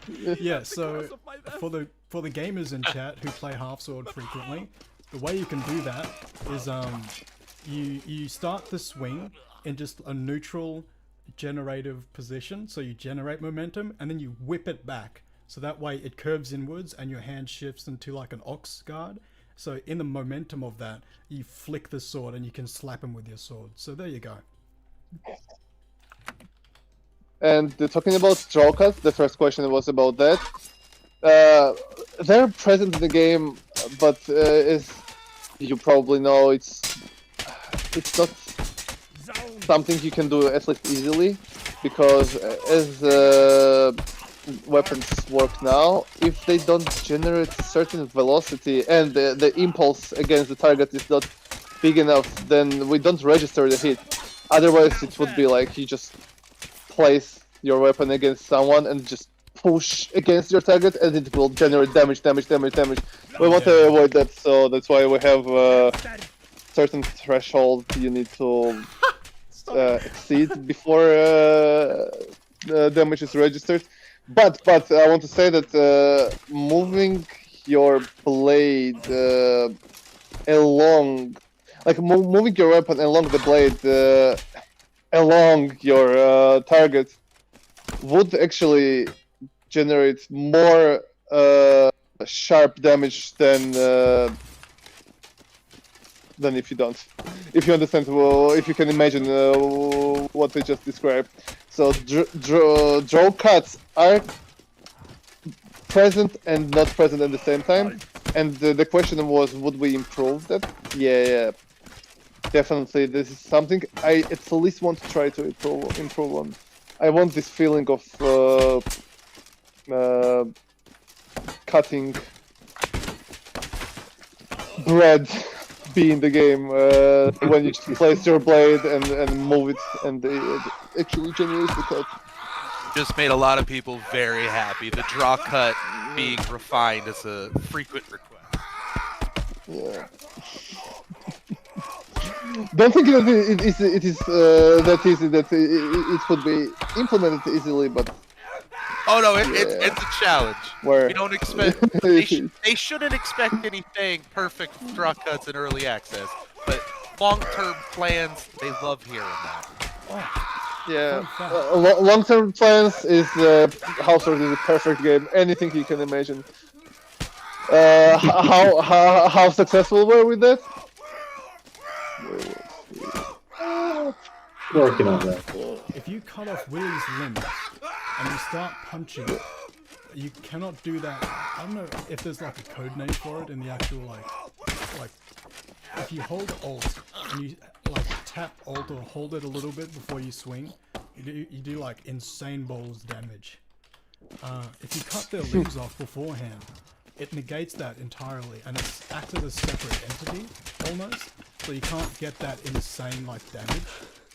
Just a little tidbit I might add in there as someone who plays this game quite a lot.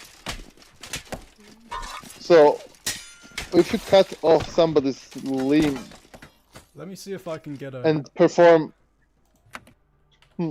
Sorry, I'll lobotomize this Willy and cut off his arm real quick just to show you. All right, this might be harder than I thought. Okay. I don't think it's gonna happen. I've just mutilated this guy's arm. Yeah, so if you cut off someone's arm and it's completely severed off, you cannot do that critical Alt punch, like holding Alt and swinging. You cannot like fucking explode their head pretty much. Like that type of huge damage that is really good with low damage setting.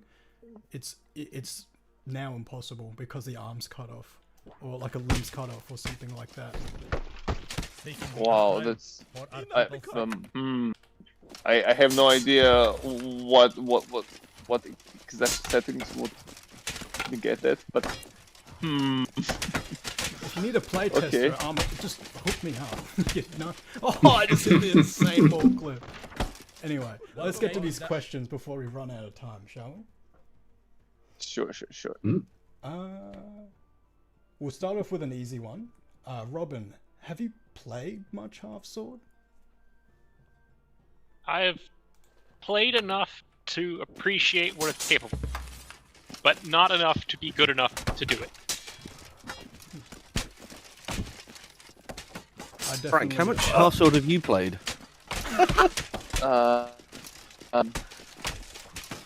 I think my Steam account holds the record of that. I think just testing that counts in it. So let's see.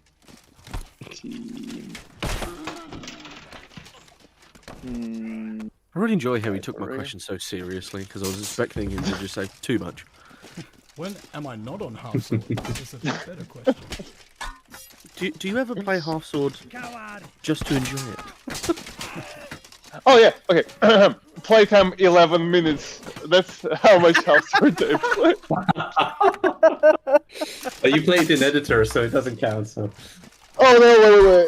11 minutes is for demo, 35 minutes is for playtest, and 1051 hours is for HalfSword, the game. I think playtesting counts as playing the whole game, not the demo. Funny that. With the playtest and demo combined, I've probably got around 1,000 as well. I'm sorry. It's really bad, man. You say that, but I mean, I've got like 20-something hours in it, and all I was doing was just listening to the voices so that I could, you know, improve and learn situations. This man is not guttural. These screams are not brutal enough. Let's jump back a bit. I mean, it's essentially 11 hours. Wait, how much you said? 511. Oh boy. That's just in the Not build that bad. records No. hours. That doesn't include all the testing. Oh, I had to restart my computer like a few weeks ago, and I don't have my playtest on my account anymore, so I can't get like an accurate like read on how many hours I have in total. It's somewhere in like the 300 range. I was like, no, my fucking playtest is gone. Since we're talking about playtime hours, I was actually curious, Robin, how much of a gamer are you in general? Quite a gamer. Heck yeah. We're all gamers here, brother. I have a pretty. Oh, sorry.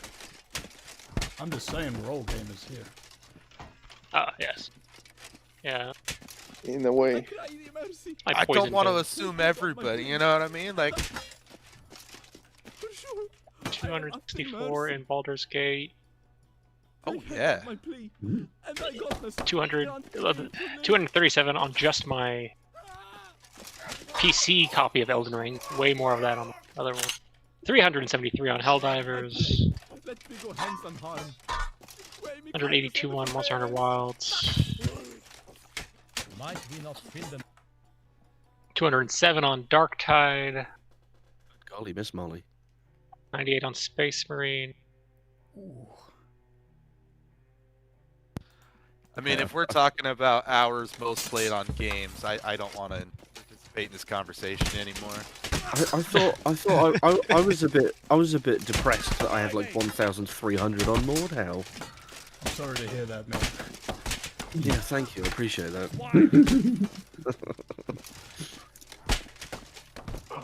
All right. There is a question here, and it's looking at me. It's staring back at me here. If you were to add anything to HalfSword, what would it be and why? Robin. Gun. Make it happen, fellas. My God. Specifically, like a proper like handgun with a barrel. That's just a barrel on a stick. Oh, like a. Did they exist in 1475 or 14? Oh. 1475. Yeah, they exist around the guns quite frequently. Yeah, did. And because it'd be fun because you could shoot it and then you don't get the one shot, but then you can just like club people with it. Yeah, It's a big barrel on a stick. Yeah, it's an iron barrel on a stick. Just go crazy with it. Quite hefty. If we're adding a handgun, can we please add the Baroque guitar? For the love of God. It's not the same. It's... No. Oh, Here's how you balance the handgun: is you have to be good enough to aim your left hand holding the match into the touch hole. You have to get an exactly touch hole. Yeah.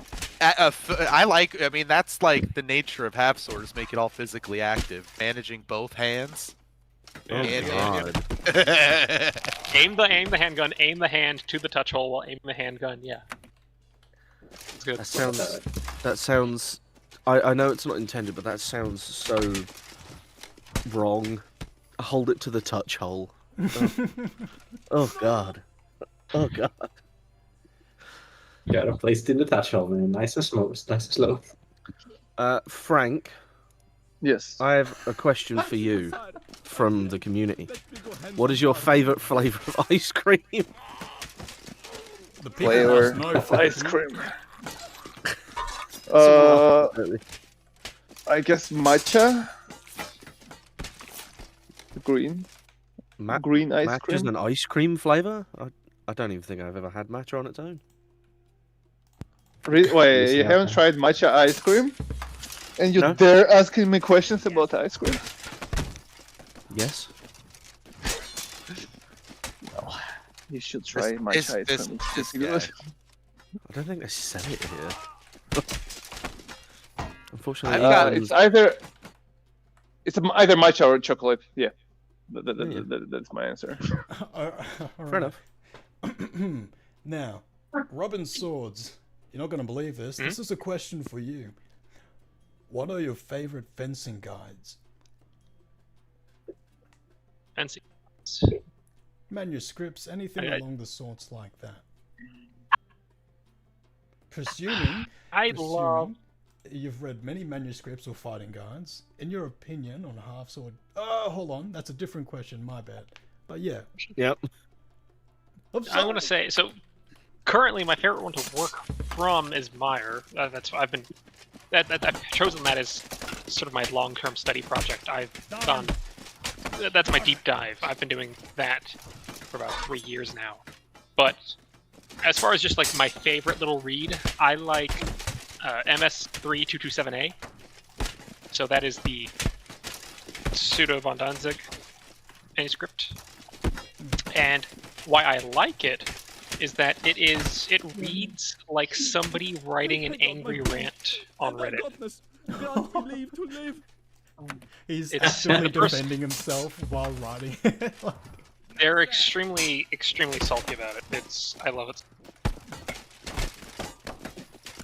So they have there's two parts to it. There's the part where they actually go into the techniques, which reads fairly conventionally. There's a couple weird bits, but it's specifically their forward to it, where they are just really, really crabby. Yeah, I could imagine. I couldn't fucking imagine what it'd be like being in that kind of predicament type of thing, especially when it's hold on. I'm like, every time I speak, the game's like, how about I throw 10 billion parries your way? You know? So, could you quickly go into a little bit of an explanation of what like Maya is and a bit of background in that department for people who are like myself who don't really know? Yeah, so Joachim Meyer was a 16th century fencing master. He was a cutler by trade. He was an active fencing master, though not the most active in his town. He eventually he produced several manuscripts. One of which we actually found fairly recently. That was quite the to-do a couple years ago when this turned up in an archive somewhere. Someone had just, the manuscript was just sitting somewhere. And someone had just happened to find it, and they're like, oh my gosh, this is Meyer. Let's see, how did it? But anyway, we know that he trained at least one other fencing master, and he got a job. He basically went into severe debt trying to fund his Don't magnum we all? opus, which is a foundational description of the art of fencing. That is an abbreviated title because the actual title just goes on forever. It's something like the foundational description of the art of fencing with many beautiful and handsome illustrated images or whatever. So he went into debt to finance that, and then he landed a sick job being a fencing master for a duke, I believe. So he finished his magnum opus in 1570. So that gets published. He loads up on these books. He's like, I just landed a job being a fencing master for a duke. I'm gonna sell all my books. I'm gonna make a load of money. I'm gonna get out of debt. I'm gonna have this cozy job. It's gonna be great.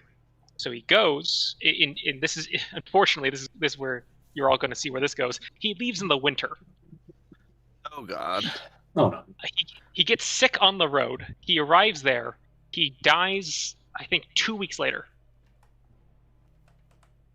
At the age of 33. Oh God. And then he leaves his wife with his substantial debt and a bunch of books. Good luck. At least a bunch of books. That's not half bad. Yeah, she immediately starts selling those books off. So Meyer is his books have proliferated quite broadly. There's one copy at the Met in New York, which I have been very close to, but I have not actually gotten to see. What makes him interesting is that he is in that German tradition, but he's essentially a century removed from most of what we consider the medieval fencing. So you can see the root element of all these earlier, like MS-3227A. That is in the same sort of lineage. So a lot of what they talk about in that book reappears in Meyer, but it is with a century of technique drift. So it's really cool to compare and contrast the two. Coming off that, there's a question here. What's your favorite fighting styles? Because that links into this question really well, and it's a really good one because I think when it comes to like combat in general, it comes with the caveat of having a very personalized sting to it. Not sting to it, but like it's a very person to person thing, and I know that fighting styles can vary a lot. So what would be your favorite type of fighting styles? Well, part of the reason why Meyer's been my dive is that I find that his approach to fencing really is with me. So that is, I have structured a lot of my fencing more recently off of precepts that he sort of lays down. But before that, I did about year 11. I've done about Meyer, maybe 4 years. So as about let's just say 6 years of my fencing was basically nothing but early German longsword source work. So that is something that is so ingrained in my muscle memory that if I get pressured and I start to drop the Meyer stuff, I default back to that. That is my home base that I will go back to. Yeah, definitely. Like if you do a specific type of like something that feels comfortable will over time be something that you fall back on once the conscious part of the brain is like stressed out enough. I feel as if, yeah, I totally get that. That's definitely fair.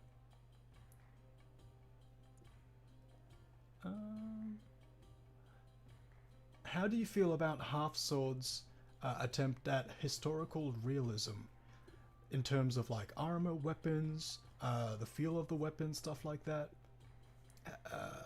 How does it feel for you? I've been pretty pleased with all the armor.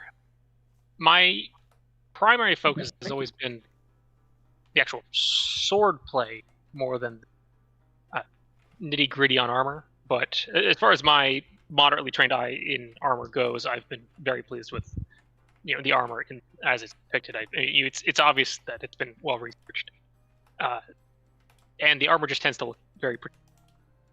The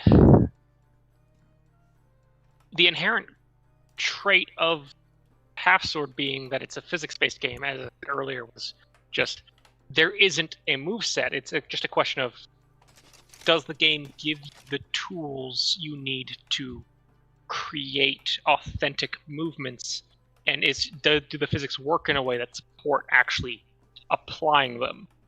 And I'm not good enough at the game to make an actual conclusion from personal experience, but as far as I can, see on the stream, like I said, it looks, when somebody who knows how to play the game and leans into it, it produces something that looks like something I could actually imagine somebody doing after they've had maybe 4 beers. That's pretty good. That's pretty good. Only 4? But That's surprising. this is something I hear quite I don't drink beer, so often. I don't actually know the alcohol content of beer. Well then. This never. They should made be my too metrics much. here wrong. That's alcohol is fun. But when people play the game and when people watch the game, they get 2 completely different experiences. I don't know if you have the same feeling when you play the game. That like, okay, well, looking at the gameplay, they do look like they have a little bit of a round foot. But when you actually are engaging with the gameplay, how does that correlate to what you feel? I've always had difficulty getting the level of precision I want out of it. I did one live stream once where I could not for the life of me hit anything that was on the ground. I could not aim a downward stroke. It would always skew to the left or to the right. I could not get just a good downward chop. So that was kind of an issue I was running into, is that I knew it was possible, but for whatever reason I could not achieve the precision and control to actually do the movement I wanted to. I see. So it's kind of like a fever dream where you're not in control really. You're just, it's like, I want to hit this, but it doesn't work. Yeah. I'd say watching it and playing it, it felt like I was trying to control a very tipsy character, no matter what I was doing. But I kind of leaned in. So when I was doing, I started to get pretty good with the unarmored stuff, and so what I kind of leaned into is I would say kind of like, it almost felt like I was shoving the character into something I wanted to do, rather than like one-to-one controlling it. It was more like, I want you to do this movement, so I'm going to like grab you and I'm going to throw you into that movement, and go do the thing. Then he does the thing. So it felt like there was a slight like a shove. They do the thing, and then I have to shove them again, and they do the thing. I think that's just a byproduct of being a physics-based game, that you have to, you're not going to get that. You're working in concert with the physics that you do not necessarily have, the actual feedback of it being your own body. Little tidbit here. For those watching the stream or those watching the vid in the future, if you grab the leg of Willy and then reach your hand right behind his ass, make sure to aim. I'm being serious. I'm being fucking serious. Like this, you can pick him up and then body slam him to the ground with the force of 1,000 suns. There's a dude I know on YouTube. He does wrestling and stuff like that for HalfSword. Yeah, that's and he's really good at it, better at it than I am. But he gave me a few pointer tips. So you can like fully grapple in HalfSword. It is, it's definitely like one of those things that is different to real life. Yeah. Very different to real life. Yeah. But it is possible within its own quirks.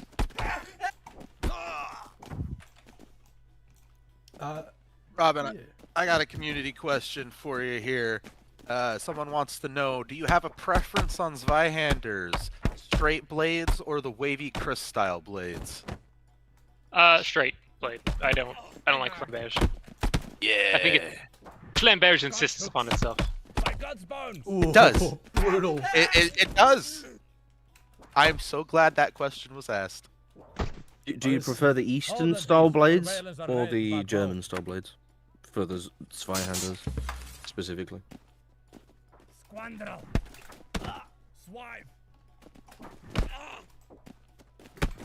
No. I'm just between them all. The Iberian two-handers have always been the ones that I find the most elegant looking. They have that same general layout, but I find that they're a little less given to being excessive. They know the Iberian two-handers know restraint, and I like that. Nice. Alright. Let me get a funny... It's like a Renaissance painting, this one. I like that. Cool. Let's get these last questions up. Oh my god. Have you noticed any inaccuracies with HalfSword's realism? Historically, yeah. Historically, that's correct. I am at full attention now. Like if there is some feedback, I'm changing it straight away. I could hear Ivan lean in. Oh, if it's art related. Oh yeah. I just stuffed in another snooze, and here we go. Let's go. I've not watched it. I haven't gone at it with a fine-tooth comb or anything. I've gotten to the state in my own stuff where it's what would I call it? And it's how to stop worrying and love it for what it is. When people start doing like HEMA or whatever, or they start getting really into like the history, you start to see the inaccuracies everywhere you look, and it drives you absolutely wild. But then you get to a point where you're just like, I don't care anymore. I like it looks good enough, and then you just go through your life content from that point on.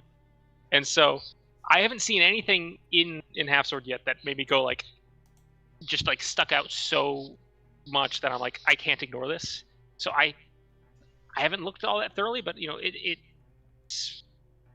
I found it completely enjoyable in the time that I spent with it. You know what? When EA is out and everyone's playing it and there's a big buzz around it, I'll get you on again and we'll ask the same question. That'll be interesting, I reckon. Oh, because, yeah.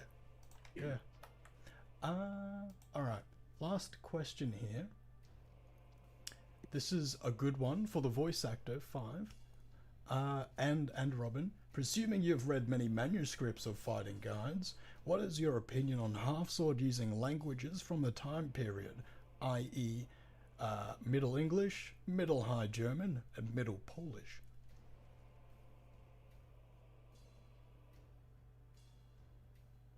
Language has never been my strong suit. I had a very troubled grade school when it came to learning English, and I've always just said it took me a long enough time to learn English. That's good enough for me. I've picked up tidbits naturally just going through manuscripts and everything, but language has never been my strong suit in that respect. Do you think it's admirable, at least, that they try and... Oh, I definitely appreciate the effort, for sure. Because the pronunciations are... I mean, we have literal linguists going through all of this, trying to figure this out. Shout out to Jacob, because he's the G on all of this. Speaking of Jacob, he's the reason why this thing came together. It's actually a clip from the last live stream with the voice actors. Jacob brought up RobinSwords. Everyone, that's the initial point that got spiraled into this. So huge shout out to Jacob. Love you. Yeah, he Hello, Jacob.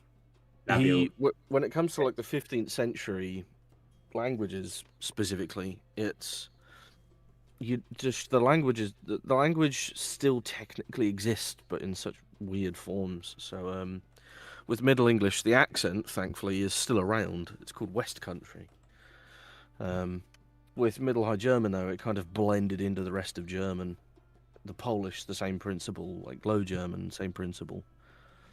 I need to get this game in front of the our head instructor for the German longsword stuff. He is quite the language nerd. I think he will really appreciate the work that everyone's done. Like that, we had quite literally dictionaries from the time period. We had There was a fucking time machine and everything. They went back there. yeah, it's we wish. But, some of the words that were used back then just don't exist anymore, and the accents and the pronunciations. So an example is the palatal fricative, the palatal thing that Germans do was pronounced as just a ch in English, just sh. So like ich is pronounced ish. It's like where? So like that's the kind of detail everyone went into with it. So. Yeah, and very great effort from everybody that was involved in that. That was really cool. And this is something we definitely will look into more in the future. But yeah, like medieval languages are, you can kind of understand them depending on like if you're a German speaker or English speaker to each equivalent. But it was also like a different mentality as well. How building sentences and how what you actually say and so on, because I think that's the biggest difference from modern language to medieval language. From what I understand, modern language is more instructional, like cater to instructions, verbs, but medieval language tended to be more describing of emotions and stuff like that. Like how do you speak to people? Well, those kind of things. That's the biggest challenge, let's say, how to be translated properly to like what a medieval person would say. I will say you will be able to understand it for the most part. Like if you're German, you'll be able to understand the German. It's going to be a little bit odd. But you'll understand the German. Same with the Polish. You'll be able to understand the Polish. The English is a bit odd, but you'll be able to understand it.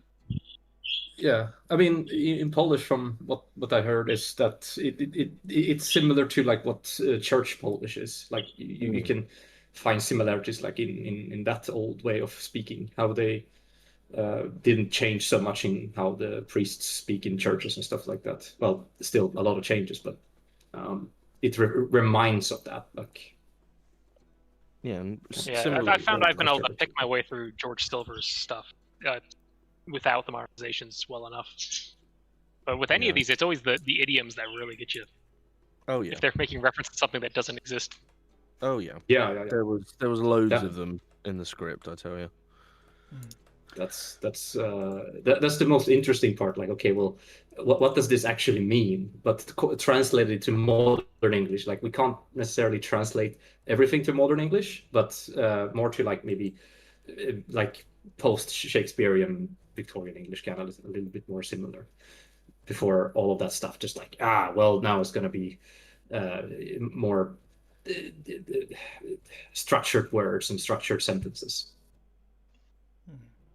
Yeah, well, you say that, but they were like incredibly poetic, even in the 15th century. Yeah, that's what I mean. Compared to modern, like we are less poetic in our everyday speech. Oh. Well, for us it sounds poetic, but for them it's like maybe American English, but British English we still have all that. It's just it's twisted into, swear words and. Yeah, exactly. Now we're running a little bit over, but I will like to just give the floor to you guys, and if you guys have any questions for each other, now's the time to spitball them towards them, because we're 9 minutes over, it seems, but there's still time to ask any personal questions or any questions from that you have buried deep down inside of your soul that you want to ask to either Robin or the developers. Now's the time.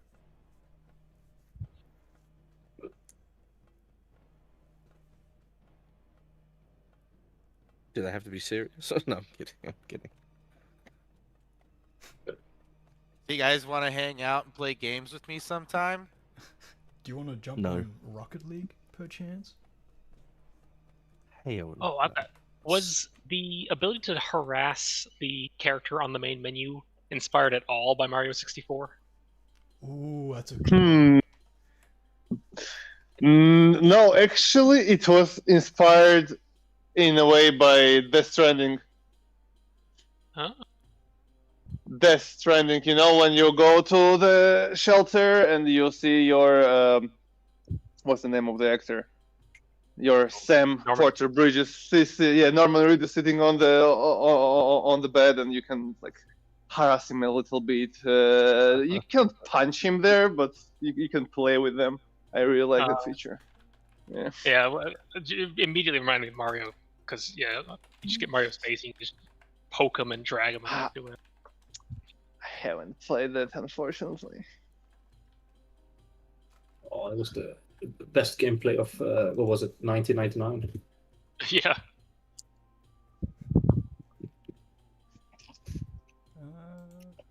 With the form. Oh, oops. Yeah, I'm gonna post that little clip of Mario chat. Now, RobinSwords, are you excited for the early access release of HalfSword? Yeah. That's good. that felt forced. I've got a fucking Oh, line to bus up I'm to doing you. this little thing.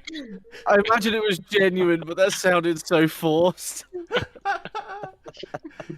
It's just like, I'm sitting behind you, breathing down your neck. Say yes. Wait. What is it? How does he say it in Tron? He's like, "Was I made to make the perfect system?" Yeah. Yeah.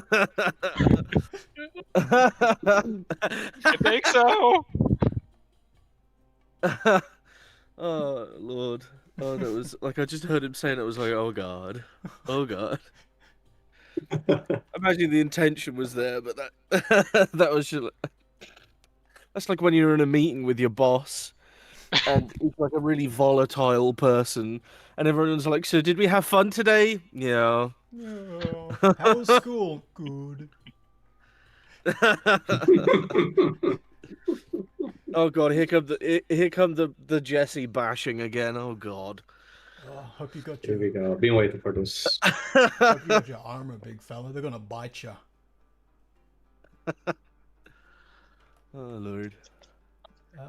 Let it be known, I have hit 6K subs. Insane balls. I will check that. I'll take you to that, Billy. Wow. Congratulations. Crazy. Well, I 6K. Just yeah, I think that goes over all of the questions here. I have a slight community question for Ivan. There's been a lot of attention. People really want to know anything you're willing to tell them about Conrad and his glorious face. Conrad and his glorious face. Conrad and his glorious face. They've been very excited. Okay, well, there is a couple of things I can say about Conrad. He's based on a painting on a medieval person. So we like this is something that we're thinking like really deeply about. Like when people say, "Oh, Willie looks like this guy. Willie looks like that guy. What the fuck? Who's this guy?" So the likenesses of the faces is we take likenesses of facial reconstructions of people that they have found from the period.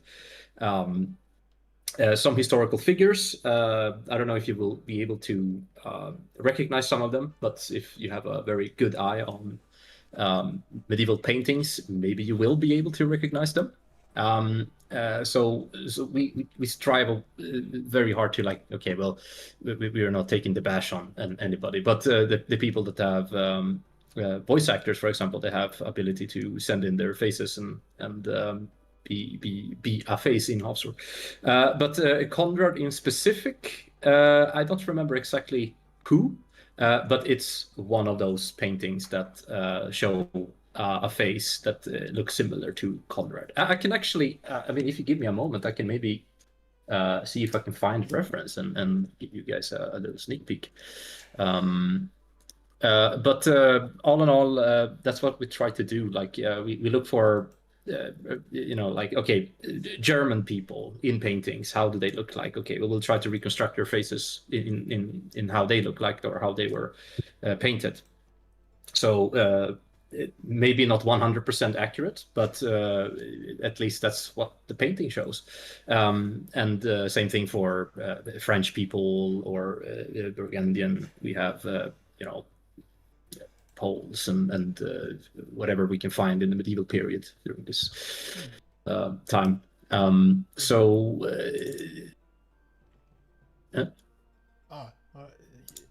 let you finish. Sorry, I have a bad habit of that. My bad. Yeah, it's fine. There's a question from my I didn't even YouTube remember comments. what to say. There was a question from my YouTube comments. Will there be a button to activate freefall or a ragdoll state when you just want to fall to the ground and you want to go into a prone mode? Will that be possible in the future? Kind of like a... Maybe. What was the name? Saints Row, I think there was. Yeah, Saints Row 2 had the that's prat the one. balls. That's one of my favorites. Maybe. It gets to like if you drink enough beers, you just fucking fall over. Yeah, that's something that maybe, probably, there is a chance of it, that it would be possible. There is so many comments on my YouTube being like, when's EA coming out? But I'm sure you guys can't actually answer that, just to set the record straight for those hundreds of thousands. We'll be making an announcement when the time's ready. We appreciate everybody's patience. Unfortunately, we just have that vague PR answer for now. Would you say it's soon with 3 dots, possibly? I would say it with 12 dots. 12? Oh. Man, we've been saying soon for, what is it, like the past 4 years or 3 years. But this time it's real. How much right? have we been saying soon, TM? So, oh, well, I mean, we got to release an early access. That's true. But when? It's never been sooner. That's the PR it's answer. never been sooner than now. Precisely. It is soon. Gotcha.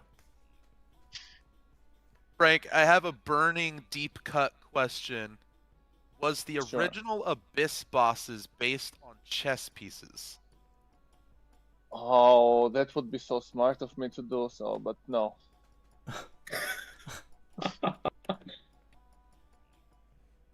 It's very That's fun. all I have. They were just randomly made overnight. Just like, well, it would be cool to have guy in pink doublet with 2 guys with the axes spawning behind you. Yeah, just nothing. They were not based on anything at all, except yeah, I think one of them wore pink. Billy Mate in my YouTube comments says, "Hi Billy, can we get a round of applause for Mick Wonderbeast, our poor soldier answering when EA 1,000,000 times in this stream?" Round W's in the chat, people. I want to see exactly 79 fucking W's in this chat. No. I mean, I would have asked for 6, 7. You know, you got to speak to the Okay, people. okay. All right, we're done. Ban him. We're done here. Fuck out of here. What the fuck is wrong with you? Time to leave. We gotta have a meeting after this, man. This is Robin, not cool. it was lovely meeting you. Mm-hmm. Yeah, it's lovely to meet you all. Oh yeah, thank you so much. Yes, Robin, thank you so much for giving us your time and dealing with our craziness and our community's craziness. It's very much appreciated. It is, yeah. Thank it has been you. a Royce. tremendous honor. Very to have nice you. to meet you. I'm happy to be here. Well, Always fun to chime in on interesting game projects going along. Right, I'll bite the short straw. I'll leave first. Have fun, everyone. Okay. Toodaloo. Bye. Oh. Oh, you're still leave us like this? I'm not leaving until I'm told to leave. No, you're staying. Welcome to your new home, mate. Welcome to your new home. Oh. Oh, you can leave now. Oh. It's all right. Don't worry. You guys heard it. The boss said leave, so Frankie, you man. don't have to go home, but you can't stay here. When you're free, do you want to jump on stream? Yeah. Hmm. I'm gonna end Because- this. I'm gonna end this stage now for everybody. Thank you so much for attending. We truly appreciate it. We'll be giving an announcement when it's ready. We appreciate everybody's patience. It's true. Hearts, I was hearts, there. hearts. Thank you for And being here. Frank, thank you so Yep. much for making an appearance, man. Everybody misses and loves you, but we understand how hard you're working. Please respond to everyone's Well. messages. How can you even be sure it's me here? You don't even know my voice, how I look. I'm a complete mystery. Okay, guys, thank you very much. Have a great Saturday or Sunday, whatever it is today. Yeah, Saturday. go have fun. Yes, go have fun All right. for It's been all a of us. wonderful time, you guys. I'll see you later. Yeah. Likewise, likewise.